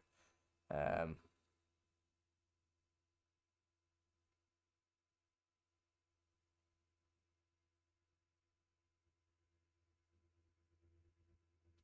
he doesn't say in the video the liquid of some form, says Darkcraft. Yeah, so there you go. Um, Drunk Wedding Photographer, good to see you. Bowie was a Crowleyite. Yeah, so yeah. Alistair Crowley was full of it, wasn't it? I think he got visited by a demon called Lammy, I think he called it, which had very much the large skull cranium alien grey vibe thing going on. But yeah, Alistair Crowley was a high-ranking Satanist or occultist that was certainly the inspiration for many a musician during the 60s and the 70s. I think he was on the front cover album of one of the Beatles albums as well. Um, yeah, Alistair Crowley was a perverted, sick man, that's for sure. Winds of Change. Hi, Paul. I didn't get a notification. There is a channel on here that plays sound frequency that is supposed to kill these creatures. Okay, well, I'm not sure about that, but maybe. Maybe. I think somatics and sound can be used as a powerful weapon if understood correctly and used correctly. But I think that's kind of knowledge we may have lost as a people. But I do think those who hold the knowledge of the seven sacred sciences, frequency and sound being one of them, they probably do understand how to manipulate these frequencies to control people and cause damage, which I think is a fine example of the music industry being controlled by these people and used to manipulate and influence people for the worst through the music industry. Um, but yeah, as though directed energy weapons, I do believe they involve a lot of frequency and vibration as well. Um, and they can generate a lot of heat and basically just destroy matter down to its finest particles with ease. Scary stuff when you actually start looking into the power behind vibration and sound. Truly terrifying, actually. It's considering every single thing is literally a result of frequency and vibration and sound when you think about it. It really gives credence to that whole reality is an illusion type of feel, even though I do think, the word is God and the word is with God, in the beginning. And I think the word is also analogous to sound, He spoke things into existence. He vibrated things into existence. He sounded things into existence. And he keeps the sound in shape, I think there's something behind that. Yeah, I can go on for hours about it. I'm not trying to get all Gnostic about it, it's not a salvation issue, but it's definitely interesting to speculate upon.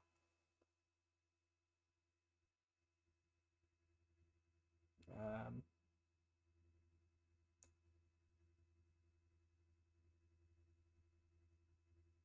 does anyone know my French mimes don't speak? No, I'm not sure on that, to be honest. Maybe symbolically, if they are representing spirits trapped in a prison, So the trick is they often do the whole thing about being trapped in a box, don't they? On the walls, and then maybe that's about the idea that they're representing entities trapped in a prison they can't escape, trapped behind like a glass wall they can see into our realm, but they can't communicate with us. So the sound thing, the mute to our ears. There's a lot of symbolism behind a mime if you start considering my theory. They're trying to represent the Nephilim spirits trapped in the other realm. Not just a bit of fun, it's actually symbolic of something. And you understand that as all things entertainment seem to be given to us by those who initiate into the occult in these secret societies, it wouldn't surprise me that the original clowns and mimes that were created and introduced into society were in fact a creation of those who control the entertainment industries, the Freemasons and the occultists. So they would introduce a clown or a mime for the first time to the public, and then as years go on, it becomes popularized and people pick it up and roll with it, and then before you know it, it's like, oh, we don't really know where it comes from, it's just something we do, but truly it was put there on purpose to influence people to mimic it. It was a meme that was popped into the culture and just allowed to propagate. But the people who did it originally probably knew what they were doing. A lot of people today who dress like a mime or a clown and do these acts, the majority probably haven't got a clue that there's anything nefarious behind it. But those who have the eyes to see will look at it and go, haha, it's a joke they're in on that no one else is, that person's dressing like a demon. They don't even know it. How funny, to the initiated, to those who, have some knowledge on the matter, and are into it and worship the demons, are like, my gods are manifesting physically. Great, they're happy about it. People like me and you see it now and are disgusted, and they're kind of like, that's dark, that's twisted. If only they knew what they were actually doing. Yeah, but there you go. Anyway, let's get back to the chat. Let's see what's going on.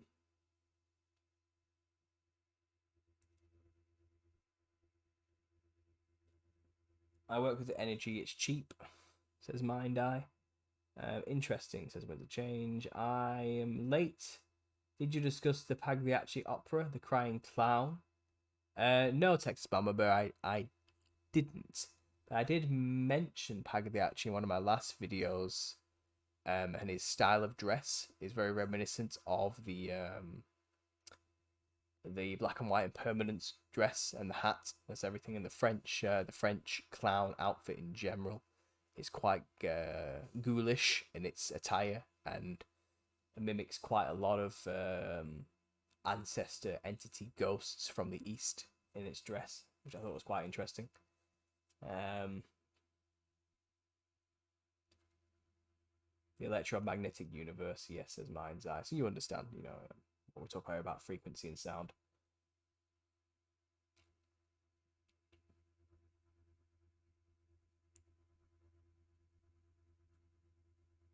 It's mind-boggling how they can see us, but we can't see them.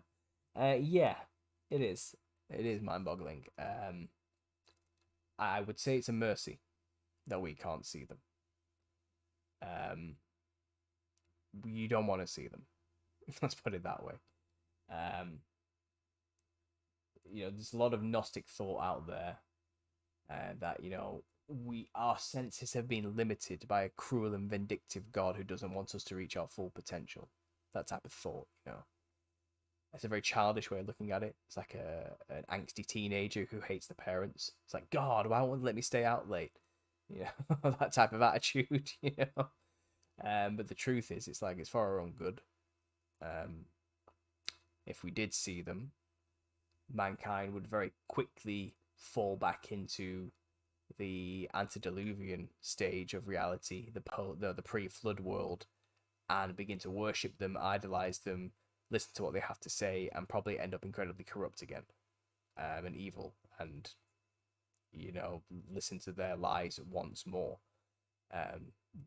We've been given a second chance after the flood, humanity, to live a life free of these monsters, and we don't want to be tapping into them and bringing them back. So that's why we don't see them, and it's probably a good thing that we don't. They have their ways of manifesting here and getting to us. It's not physically, but they can manifest through avatars or vessels such as people, you know. And even then, they have to be invited in. They have to have a means to get in. There has to be space for them to, get into your vessel. But if your body is filled with the Holy Spirit, then a Nephilim spirit isn't going to have any room to be in there. There's metaphysical, spiritual stuff behind all of this. But if anyone out there is, in that mindset that, the kind of the worldview that Lucifer is the good guy, he tried to give mankind knowledge, and God hated that and punished him and us for trying to be like gods, because God wants to keep us down, that type of thing. You need to snap out of that way of thinking. It's not the case, we are limited in our capacity, and there's nothing we can do about that. It's not like there's a burden of being like a god that I don't think God wants to put onto us.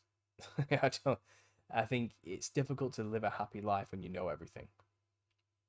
I think there's no fun in being like gods, really, when you actually think about it. Our ability to grow and learn as a spirit, as a soul, as a person, as a human, comes through tribulation and not knowing. It's life is surprising, and that's a good thing. We learn through things that we can't control, and we learn by experiencing things that bring suffering. It's challenges for us to overcome. Being like a god really limits those challenges. If you were like the Nephilim and were very close to God, because you were half angel, half human, so you had godly traits, you were an immortal spirit, you were incredibly powerful and strong and tall, well, that comes with a kind of unbeatable nature, which leads inevitably to hubris and pride, which leads to pain and suffering and murder and death and control. Because what else have you got to do, other than dominate and control? No one can stand against you, type of thing, So if Lucifer was trying to make all humans like that, I don't think it would have ended as well as you think it would have. I mean, we partook of the fruit of the knowledge of good and evil, and that made us self-conscious and aware of the capacity to do evil as well as do good. It brought the duality into the state of mind of mankind, and we are dual creatures as a result. Coming out of the naivety of simply being animalistic into clarity and godlike clarity and consciousness like we have, I think in a sense has caused us more problems than good when you really think about it. The whole ignorance is bliss concept, I think, does have something to it, but there's no going back on that now. So now that we have done what we have done, we will be as close to God as we can in this form. We kind of have godlike abilities in our ways to reason and function and think, but we are still limited in our forms, our bodies. And I think that was something that in the antediluvian age, humans strive to fix. So they change their bodies to try and be more immortal, godlike. Things like nymphs, for example, which were like human water amphibian hybrid things. They had incredibly long lifespans, according to legends. And it wouldn't have surprised me if many humans had manipulated their genetics to be nymphs in order to extend their life to be more godlike.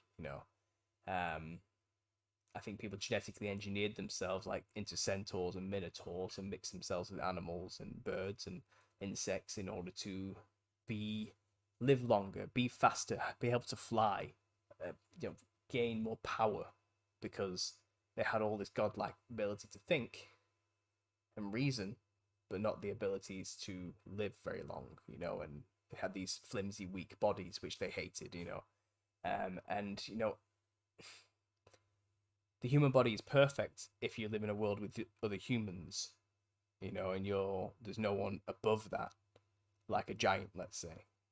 But when you live in a world full of giants, and you are a weak human with a tiny, flimsy body and a fragile skeleton, you know, then you live in a world of fear where you will do anything to be powerful in the face of such horrors. And we don't want to live in that world again. You know, again, that's why there's a veil. It's all connected. I guess I'm rambling on here, and I'm going on about quite a lot of things, and opinions. And you know, again, I'm not a theologian. I'm not an expert on these matters. I just have a few philosophies and thoughts. I like thinking about it. I don't have any conclusions.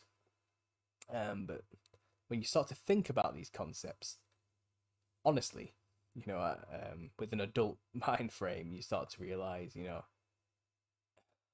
thinking that we've been kept down by God is just not. It's not the case. It's a childish way to view things. I guess that's what I'm trying to say. Anyway, back to the chat there. Let's see what's going on.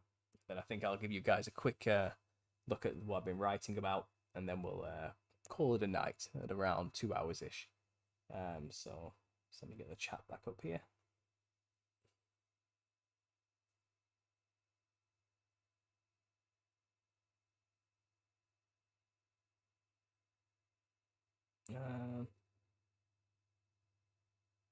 We all want power, control, and to create heaven on earth. Only God's way works. Yeah. And Mind Eye seems to be going on about a lot of things there. If you are hearing voices, then I suggest you pray and fast and research God. That's my best advice for you. So I'm back to Pagliacci comments. Talk about mimes. Mimes are always creepy to me, says Wendy. Yeah. What's the sinister side? How they present these things to children. If they really are, they know it is sinister. If they know what they're doing and they're still presenting it to children, yeah, then it is sinister, isn't it? Really.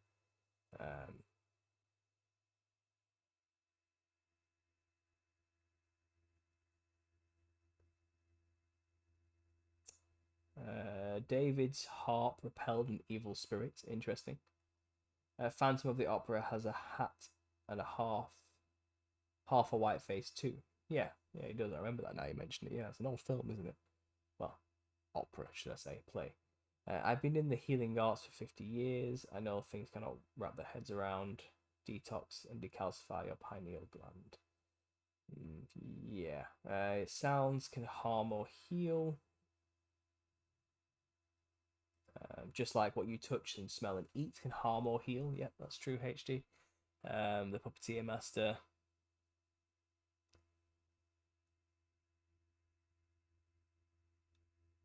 People are possessed by the spirit of the giants, says Mind's Eye. Yes. The Rite of Spring.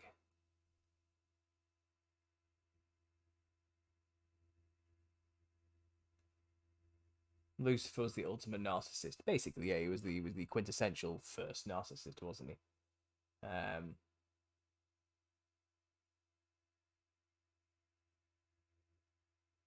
Sleep Token is another Lucifer worshipping band, says Cultbuster. I'll look into Sleep Token. Thanks for mentioning them.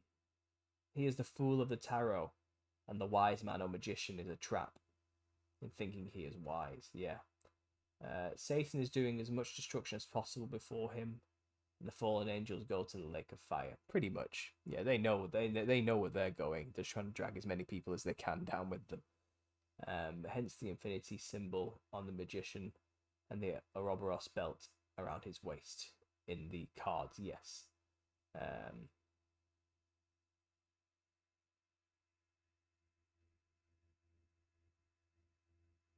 I think it's more actors can channel and be taught to channel them.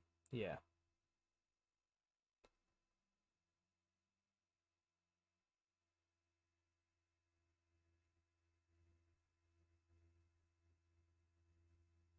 On DMT, says Arlodius, I really felt God let me have his mind, because once he did, I was tapping out immediately. On DMT, it feels we are 1,000 times what we are here, but God felt 1,000,000,000 times stronger than I. Yeah. You shall be as gods equals a lie. Exactly. It's a huge lie. It's the ultimate lie. You know, you shall be as gods was the first thing the serpent said to Eve when she said, you know, you eat the apple, you'll be as gods. You know, and God knows this. He just doesn't want you to be like that. You know, it's the first lie. It's the first lie. You know, the invention of lying, should we say? That's why they call him the father of lies. Anyway, mind's eye. Jesus will give you the peace that surpasses understanding. You seem to have the seer gift. He can use that mightily. Yeah. Yeah, mind's eye. Sounds like you're having a rough time and you're trying to come to understand a few things. You may be at that point where you've gone through the whole New Age stuff and you are now contemplating the Christian angle. And I know it's a hard step to take from there. It requires faith, but I would recommend you give it a go. See where it takes you, because it saved me and it saved hundreds of other people. Many of them are in this chat now. And you will see things a lot more clearly and calmly, and you won't be so heavily oppressed mentally anymore once you allow the Holy Spirit to take over instead. You can chase as many of the spirits as you want looking for answers. You won't find them there, unfortunately. And I'm not saying the answers you get are the ones you're going to want, but you'll get them. As a society, we don't value humility. No, Darren. No. Humility is lost on society. Ignorance, pride, it seems to be higher than ever now, I'll admit. A lot of people aren't willing to admit that they were fooled or wrong. People would rather continue in their delusions to their own detriment and even death than take a step back and consider that maybe they've made a mistake. I think it's a culture of being scared to look weak, mixed nowadays as well with some perverted, weird new culture of being weak is also a virtue. I think there's a lot of oppression Olympic stuff going on, if you know what I mean. But anyway, moving on.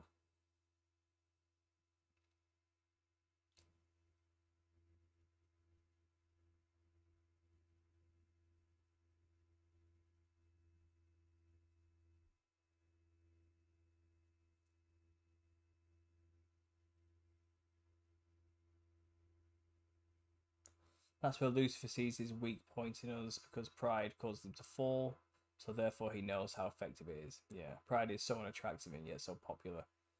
Yeah. Right, guys, so I think I caught up with the chat there. So I'm going to share with you guys, if I can close this tab here, which I don't know why it's open, just some stuff I've been writing about, basically, and see what you guys think, get some opinions on it. I'll also switch the screen here quickly. Bring up the internet if it wants to load. It's taking its time though. Switch that back.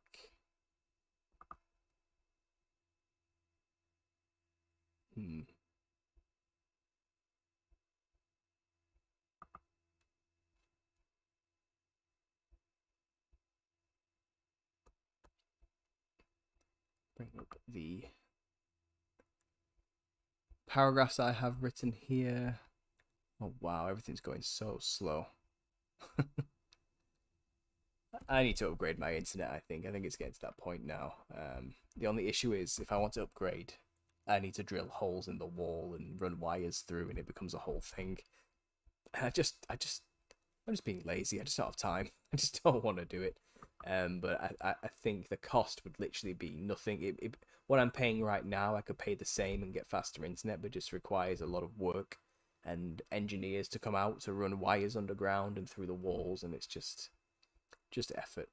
And I live in a rented property as well, so it comes with this whole other asking permission thing and all this sort of stuff, which I just can't be bothered with as well. But sorry I'm taking so long. It seems to have opened up an application I don't want open right now, and it's taking up a lot of time and energy on my processor. So just let me try and close this, then I'll get the book up and I'll share it with you guys. So just bear with me.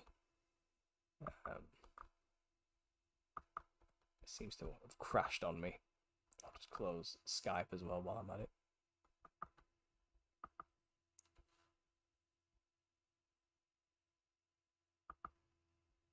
Close program. There we go. Right, so I will switch the screen over now, and I'll show you guys some of the things I've been writing. So I have this terrible preface written at the moment. I just literally took it from the GoFundMe page, funnily enough. But I think this will probably get completely rewritten. Oh, something's gone wrong. This is all just to do with poor internet connection, guys. Trust me. Let that reload. Cancel that. Let's refresh it.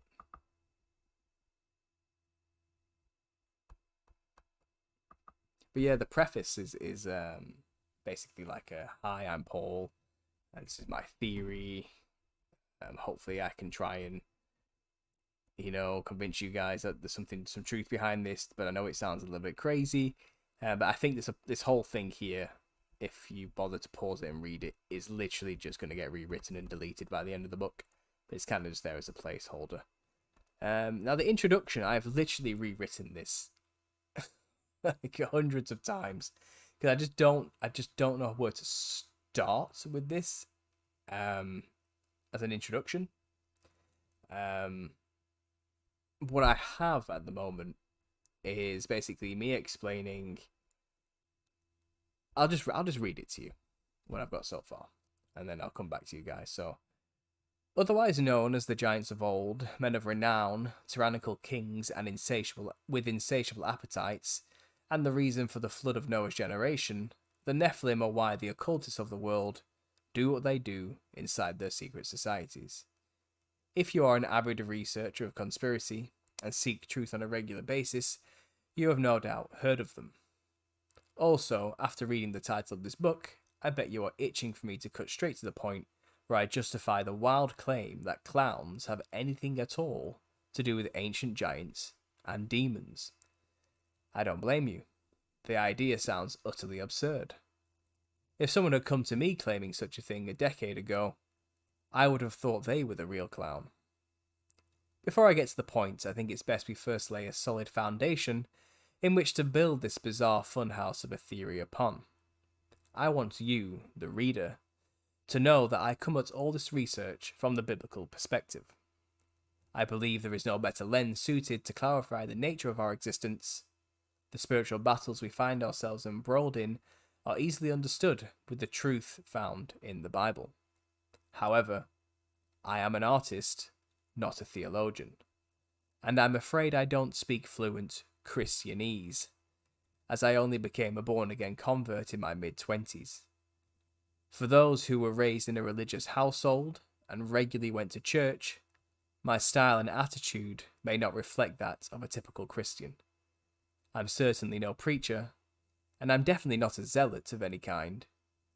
The point of this book, and my only intention, is to present to you the facts as I see them, in order to best prove my speculative theory. Though don't be surprised if after reading what I have to present to you, you don't end up considering the biblical perspective as a valid explanation for future considerations. That being said, let's dive straight into the deep end as we examine demons and what we know about them. I have been examining the nature of demons and the impact they have made through their interactions with humans throughout the ages. This includes their initial creation, their modus operandi, and, a factor more pertinent to this book's subject matter, the way they looked. Hopefully sharing this knowledge will readily prepare those for battle who haven't considered the spiritual wickedness they may face during their lifetime. If you don't know what the enemy looks like, how can you possibly defend yourself? How could you distinguish enemy from friend when that thing from another dimension inevitably reaches out to you and begins to impart its strange wisdoms. If you are being completely honest with yourself, would you even know what a demon looked like if it appeared before you? Okay, so that's my current first 3-paragraph opening of the introduction. I don't know. Maybe I think this requires a bit more added in there. Maybe I don't need to go on about myself so much in the middle here about my beliefs. Maybe I should leave that out and just stick purely to what's understood. But I mean, a lot of this stuff is presented using the Bible as its foundation. So I suppose I have to make clear that this is a biblical theory based on spiritual concepts that, you know, can only be believed if you are a spiritual person and have some kind of foundation within the belief of God. But I don't know. I like that being in there. I think it rolls off the tongue quite well. I think it's written well enough to be read, easily read at least. After that, I go on to say, you know, as unique individuals with varying degrees of knowledge, belief in, and experience with paranormal spiritual matters, we all have our own specific nightmares that are conjured up when one utters the word demon. For the majority of people, clowns wouldn't be at the top of the list in any serious capacity, but a small percentage of the population with a crippling fear of clowns may see it differently. Let us start by breaking down the 3 most popular types of demonic archetypes for the sake of posterity. So number 1, I have the cartoon stereotype.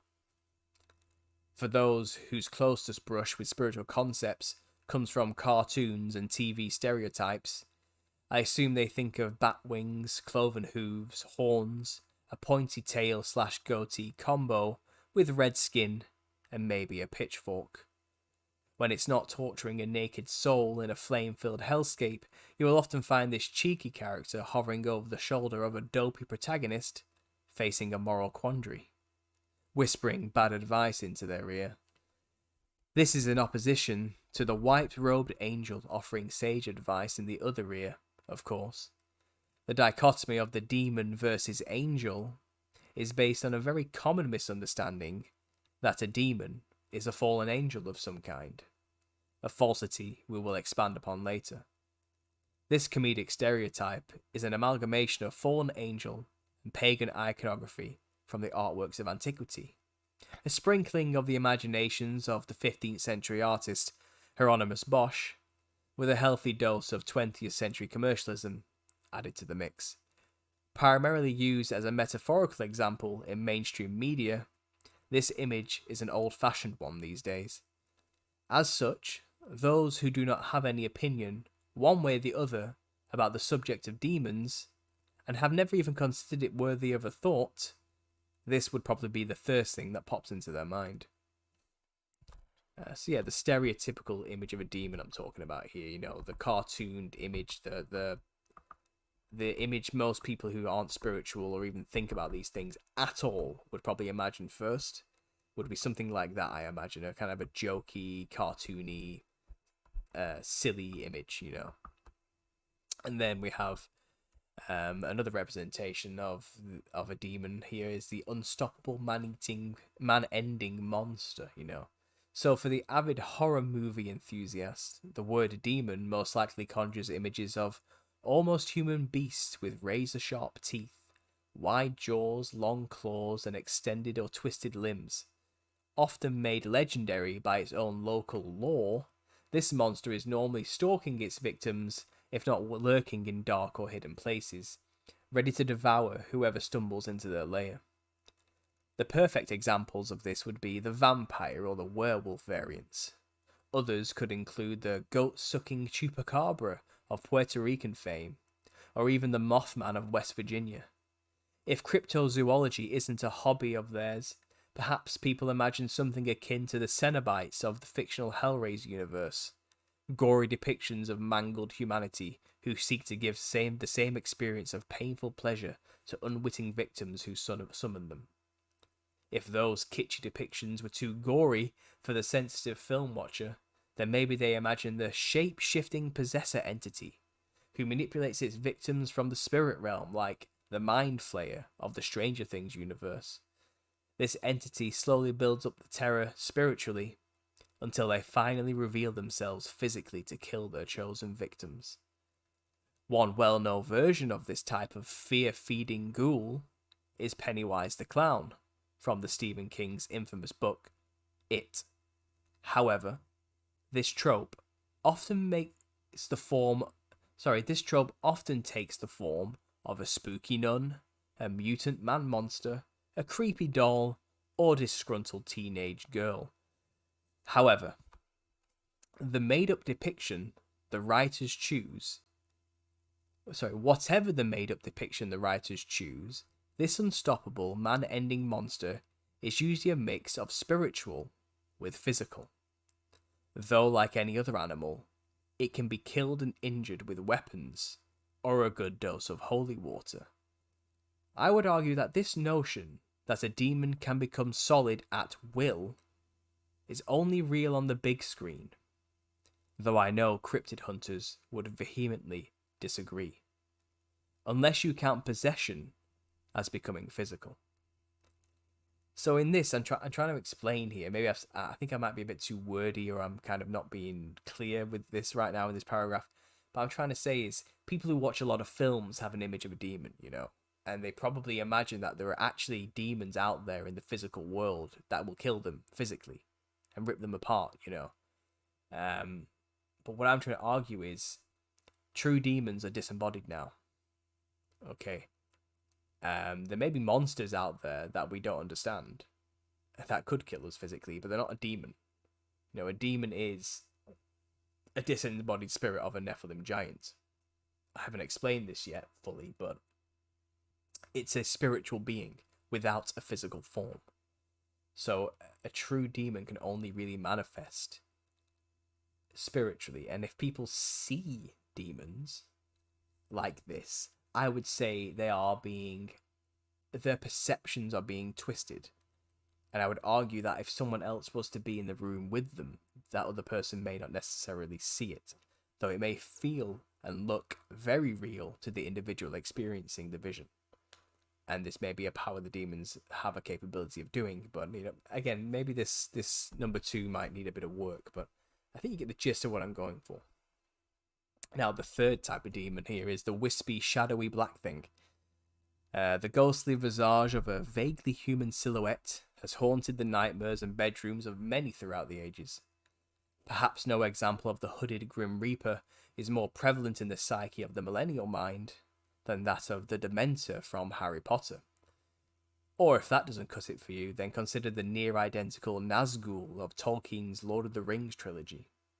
An energetic vampire whose very presence drains the life force from its captives. Death incarnate. That being said of fictional movie monsters, the wispy, shadowy black thing has been a stock description for first-hand experiences of things that go bump in the night for decades now. A similar example of this would be the dreadful old hag, who is known to sit on the chest of its victims, suffocating them as they lay wide awake yet motionless during a form of sleep paralysis.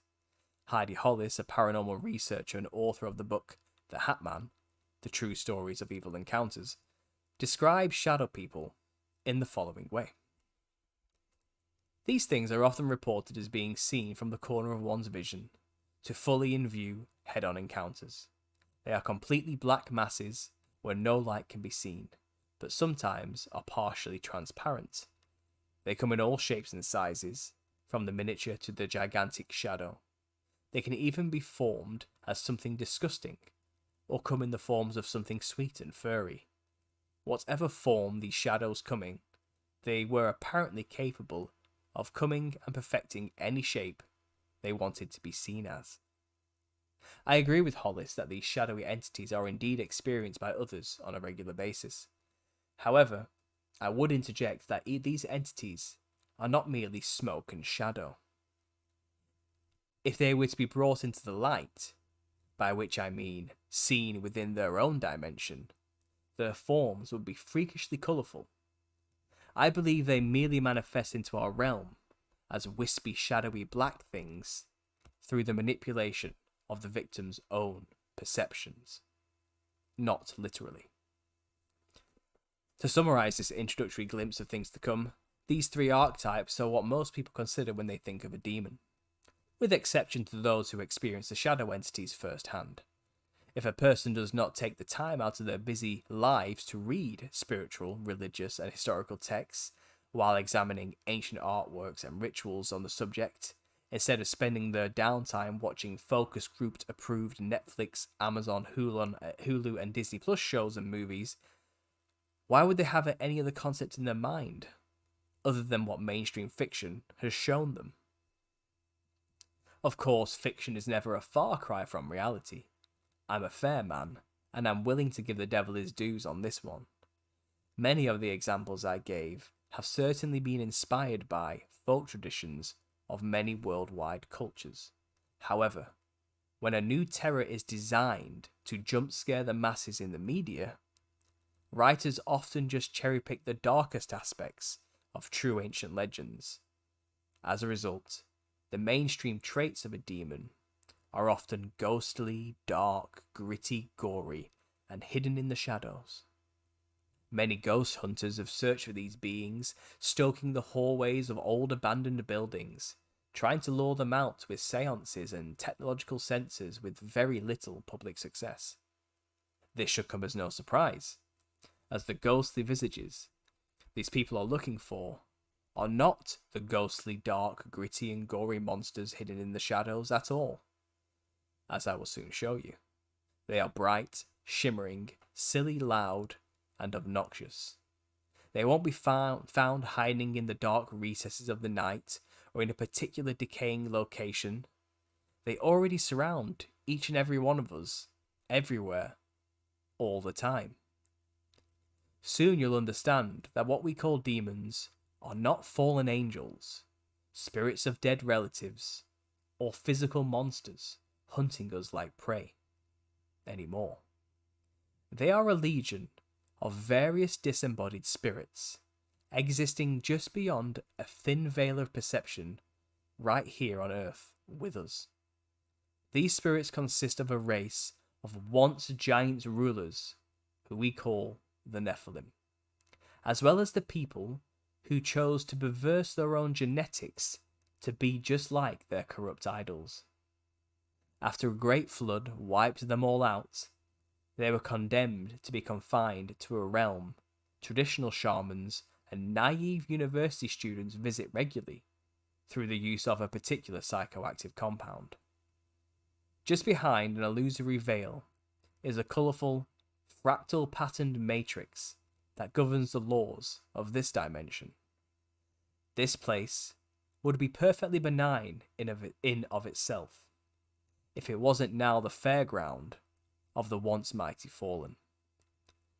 This book will show you that these Nephilim spectres not only look like jesters in the spiritual realm, but it will also convince you that when they once roamed the physical realm, the Nephilim looked like clowns. Okay, I think I'll stop there. I think I've read the introduction to you guys there. I want to see what you think. Give me a critique. Give me a review. Let me know if any of that is good, or it needs expanding, or if I've touched a nerve by saying the wrong thing here and there. After that, I go into a lot of history and a lot of etymology about the history of the Nephilim throughout all the cultures. And there's like another 10 pages there I don't have time to read now. But you guys give me your opinion on that in the chat. Let's see what anyone's saying. I'm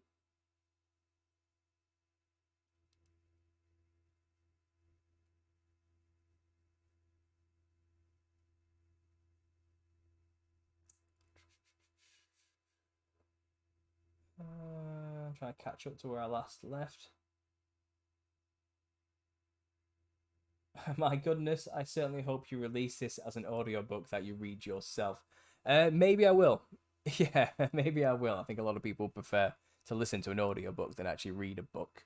I'll probably sell that on Amazon, through Kindle maybe, or whatever way I can. Yeah, an audiobook would definitely be a good idea. And I probably would read it myself because it's cheaper. Unless there's somebody out there with just an amazing voice who I have to hire, you know. Let me know if you can think of anybody. Um, leave it in there. Paul does have a great voice for an audiobook. I agree. Oh, brilliant. That's good to know. My throat is very dry right now, though. I'm not gonna lie, that was hard. Um, right, I liked it, but the last few sentences need some reworking. Yeah, yeah. Again, it's. I'm probably gonna rewrite this book 20 times before it's finished. Just trying to make it roll off the tongue better. I want it to be easy to read. I don't want it to be too much of a burden. I want people to be able to enjoy reading the book, you know. And I want it to be fun. I want to bring a bit of humor in there. I don't want it to be. It will have references in there, but I don't want this to be considered like a textbook, you know. Um, I think this theory needs to be taken with a bit of a smile, you know, a bit of lightheartedness for it to sink in for people. I think, you know, it's a hard pill to swallow initially until you start to see the patterns emerge, you know. So I do want to have a lot of fun with the way I write this. But yeah, a few sentences I agree will need rewriting.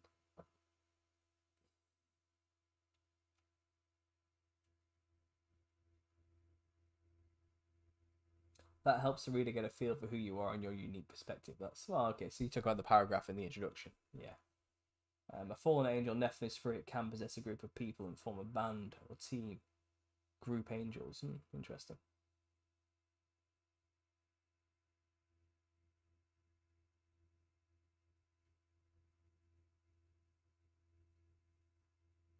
A congregation of my mum's friend told her that demons do not exist. Wow. Some congregation. Um,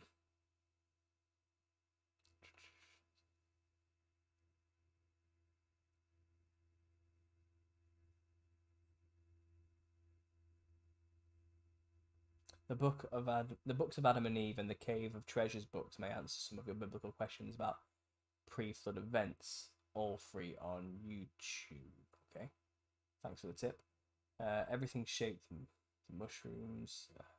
Okay, so you're talking about psychedelics here. When I was a Baptist, they told us they didn't exist. Well, that's just ridiculous, isn't it? Bush's code name was Timberwolf. Interesting stories I've heard. The colours and shapes and designs are all from the dimension hell.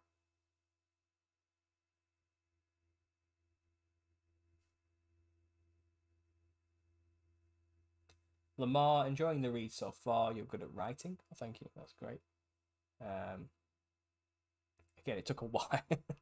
That introduction had been rewritten like 20 times. I had a terrible first draft. I've just been chipping away at it, changing things here and there, putting commas in different places, trying to create a rhythm with words. So again, it's fun, but it's a long process. It's taken me a week to get close to finishing the the introduction. You know, it's yeah. What happened to me 10 years? I had that happen to me 10 years ago. I'm not sure what. I liked it a lot, Paul. So far, very well presented. I like how you've credited to Heidi Hollis too. She often gets overlooked. Yeah, I've got her book. I will grab it actually so you guys can see it.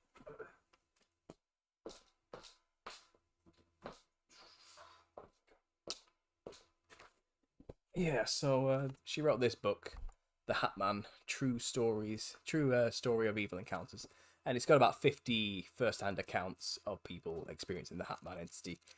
I myself am one of them, but I'm not in this book. But I did experience this myself, which led me to do research into what I just saw, and I found Heidi, and she wrote this book, and it answered a lot of questions for me. So I do quote her a couple of times, and I probably will use her later on in the book as well when I'm actually discussing people's experiences with demons. She'll probably crop up again. But yeah, Heidi Hollis is she's an interesting person. She's a Christian. I think she's also a comic book writer and an artist who's had a bit of a spiritual encountered life. I'm considering trying to get her to have an interview on the channel. I might reach out to her soon. I've been thinking about doing that for years. Just never got round to it, but I think I'd like to have a chat with Heidi and see what she thinks of all this clown stuff. It's that people are sharing psychedelic experiences. I agreed with others that you need to read the audiobook yourself. You have a natural narrator's voice and tone. Oh, thank you. Maybe it's because of the years I spent working in a call center. Maybe I picked up a thing or two. I don't know. But, yeah. I liked it. It's great. It's not rambling. It flows perfectly, easy to follow. That's good. That's what I want. I want it to be easy to understand, and I want it to have a flow. As I was reading it out loud, there were some moments there where I thought the flow was janky, which I might have to go back and change. But yeah, reading it out loud definitely makes clear where the punctuation needs to be. So that was a good practice for me anyway. It's great. Very good. So far, very good, Paul. You need to hit nerves. It isn't an easy pill to swallow, but so many people need to know what they're doing. Yeah. I think you should do your own audio. Yes, to the audiobook as well. Says a drunk wedding photographer. Okay, so you guys want me to read the audiobook? Okay.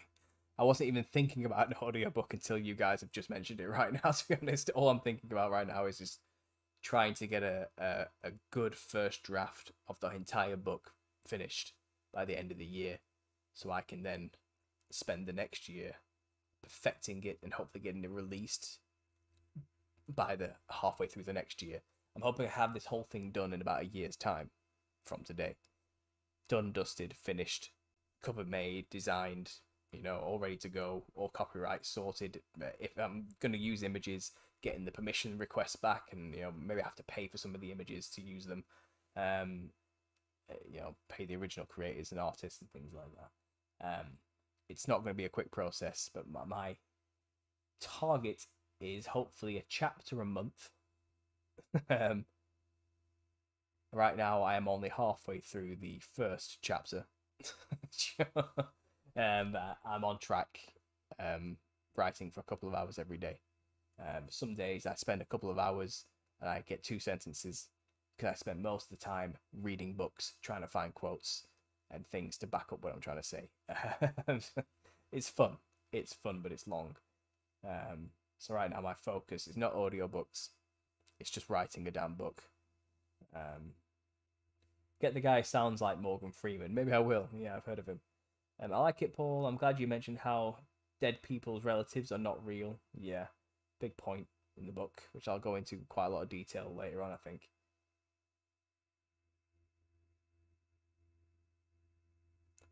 I love audiobooks at this point in my life because I have chronic neck issues. It's not really here. It's wonderful, Paul. Excellent. Great idea for audiobook. I have totally relaxed listening to this live stream because of your voice. Right, brilliant. Harry Potter reference is the best part, if I do say so myself, says my my lovely wife there. Yeah. Pray for Paul's success in this project.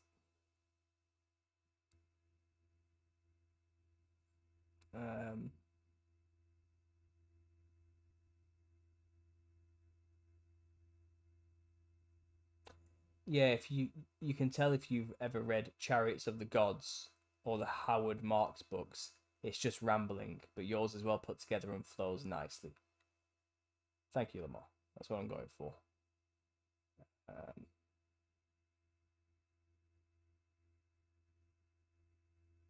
Got to be something to Hatman and all of this. Yeah, big part of it, I think.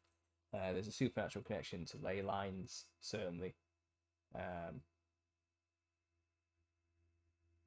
Just to clarify, I had a shadow person experience 10 years ago. It was the scariest thing in my life. Yeah, I don't deny those experiences are real. I just think they can manifest visually to you as shadows if they have a very weak connection with you.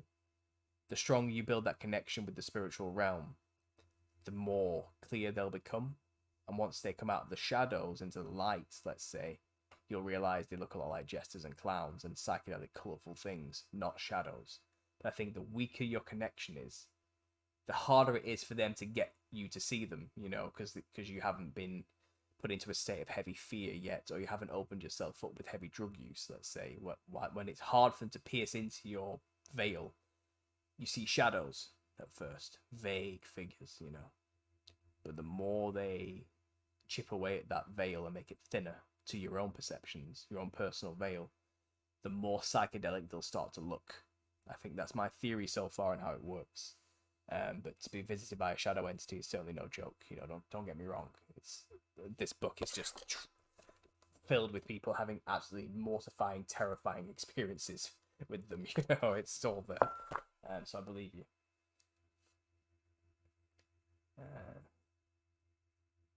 Did you watch the movie Clown 2014? I've read an overview and seen clips. I've made a video about it recently on my channel. I think it's episode 20 or 21 of my Nephilim Look Like Clown series, where I go into that film specifically. If you're interested, Mind Eye. MJ also had the hat dance. Yeah.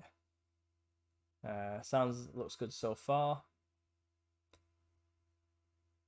Do British people sound more intelligent? Not necessarily. I have quite a well-pronounced voice. Mainly when I'm performing on a show like this, I do take care to make sure I'm being clear with my words, or when I'm on the phone. But when I'm in full Northwest accent mode outside of this channel, you probably won't understand the word I'm saying, and I'll probably sound like a right fool, let's say. But no, not all British people sound posh. The further south you go, the more intelligent and posh they tend to sound. But not a lot of Northwesterners sound like me.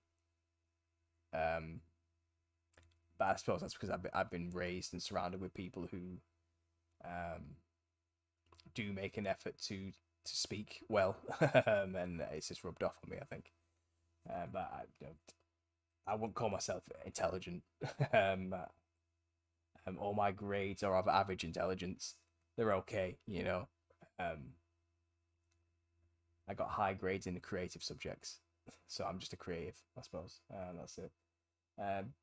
Paul may actually need to create an official ministry and take his book and his ministry around the world, at least a book tour. Again, I'm not a preacher. I'm not looking to start a church or a ministry. A fellowship, of course, you know. But I'm not a spiritual leader. I suppose not many people get a choice actually whether they become a spiritual leader or not. That's not my intention with all of this. I just have an idea. I like to talk. I like to think, and I'm sharing it with people. And if it gives glory to God, then great, because that's all any of this truth stuff ever really comes down to at the end of the day. But I would consider a book tour.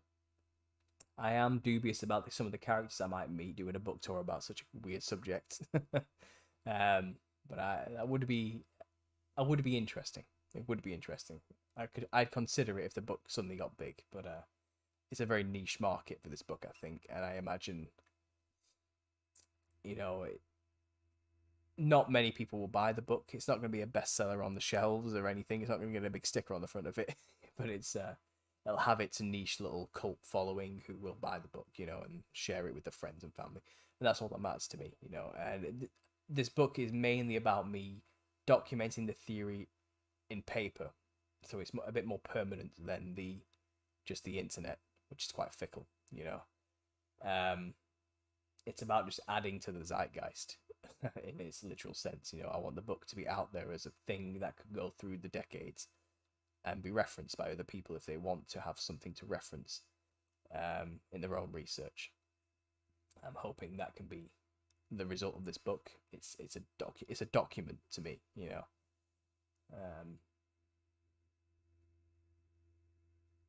Looking forward to a signed book, says Cornflakes Baby. Yeah, again, if anyone's donated to my GoFundMe £100 or more, you will get a signed copy of the book. I will order it. I will get it to my own home. I will write a message and sign it, and then I will mail it to your address. I will send you a message personally on GoFundMe to send me your mailing details, wherever that may be, maybe a PO box or your home, whatever, I will send it wherever you are in the world. I'll find a way to get it to you. Again, if you've donated that much money, you've paid for the postage and the book already, as far as I'm concerned, and you will get that copy. And that's my way of kind of rewarding people. Any amount anybody donates, though, you will get a special thanks in the back of the book. There will be a special thanks section, and everybody who's donated to the GoFundMe will get a mention. You will be thanked personally in the book. Doesn't matter what you've donated. But if you donated £100 or more, you will get a free copy of the book, signed and delivered by myself personally. Links are below if you're interested in donating to the GoFundMe. I think I have some images. Yeah, I've got these images loaded up here on the streaming image. There's David Bowie dressed like a clown, I think, or at least I think that's what he was going for when he dressed the way he did. But yeah, you can find the GoFundMe information down below. If you're donating from any country, it will convert the money into pounds whenever you donate. So it doesn't matter what currency you use. But yeah. I think I might have to start winding it down now, guys. I've gone for over 2 hours. As you can hear, my throat is closing up. It's getting very dry. We're having a great conversation, though. It's been a good talk today with all you guys. It's great to see all the regular faces and some new ones.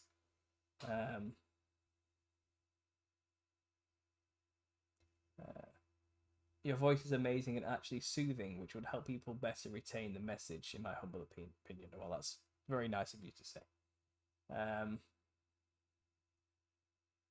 What's the title of the video, my intelligent friend? I think Cloyne is in the title, and it's about neck frills. It's about a clown and neck frills is in the title. It's one of my latest clown Nephilim look like clowns videos in the series. You'll see the thumbnail is a edited image of the clown from the film 2014 film Clown. I used to have many shadow people encounters in my teens after ignorantly participating in a Ouija board game. It took many years to get rid of them. Yeah. Again, that's an idea of that's probably when the veil first got pierced, and you broke it a little bit messing with that Ouija board, and now you see the shadow figures. If you kept dabbling in occult things like that, you would make that veil thinner and thinner and thinner for yourself personally. And you would basically open up for them to then manifest in your life in more realistic ways. You probably start seeing clowns and jesters rather than shadow figures eventually. But I wouldn't recommend making that happen. You need to be £100 is 125 US dollars. Yeah, so $125 would be 100 British pounds, and that would get you a free signed copy of the book. I'm bilingual, English, Spanish, and the most difficult accents for me to understand are Irish and Spain's and Argentinian Spanish. Yeah, the Irish, even I struggle to understand the Irish sometimes. You're not alone with that. And they actually only live about a 10-minute plane journey from me. They're not that far away, really. Great therapy session, guys. Thank you. Nice one. Interesting stuff. It's been great chatting with you all. Thank you, Paul, for sharing the beginning of your book. No problem. Yeah, guys, I'm going to start winding it down here. I'm going to get going. Again, thanks for listening. I hope, well, from the sounds of it, you did enjoy the book. Anyone who's listening to after the live stream, leave a comment down below. Let me know if you think there's anything that needs editing in this opening section of the book in particular. Again, if you want to support the book, you can go to the GoFundMe. I'm almost a third of the way there to my 3,000 target. We're almost at 1,000, which is incredible. Such a short amount of time. The response has been humbling and overwhelming, and I don't want to let anyone down. I really want to. I want this thing to be good. I want it to be an enjoyable read. So links below to support me. If you like what I do other than the book, you can consider joining the Patreon. Patreon really is more of a consistent thing for me. It's good to know that every month there is a certain amount coming in to help feed me and my family. That's what that's for, really. It's just to support my family. But the Patreon link's down below as well. One-off donations, you can go to PayPal or Cash App, but the GoFundMe link is down below. That's the main thing right now, I think. I'll be probably releasing another video in the next 3 days, maybe. I want to go into some other topics soon, other than just the clowns. I want to make a more expanded video about the advice for truthers. I think I want to make a more grounded video rather than just the ramblings of a truth or therapy session I did a week or two ago. But yeah, I'll have some other topics coming your way, guys, as always. But I think I'll leave it there. Thanks for listening, and yeah, as always, God bless.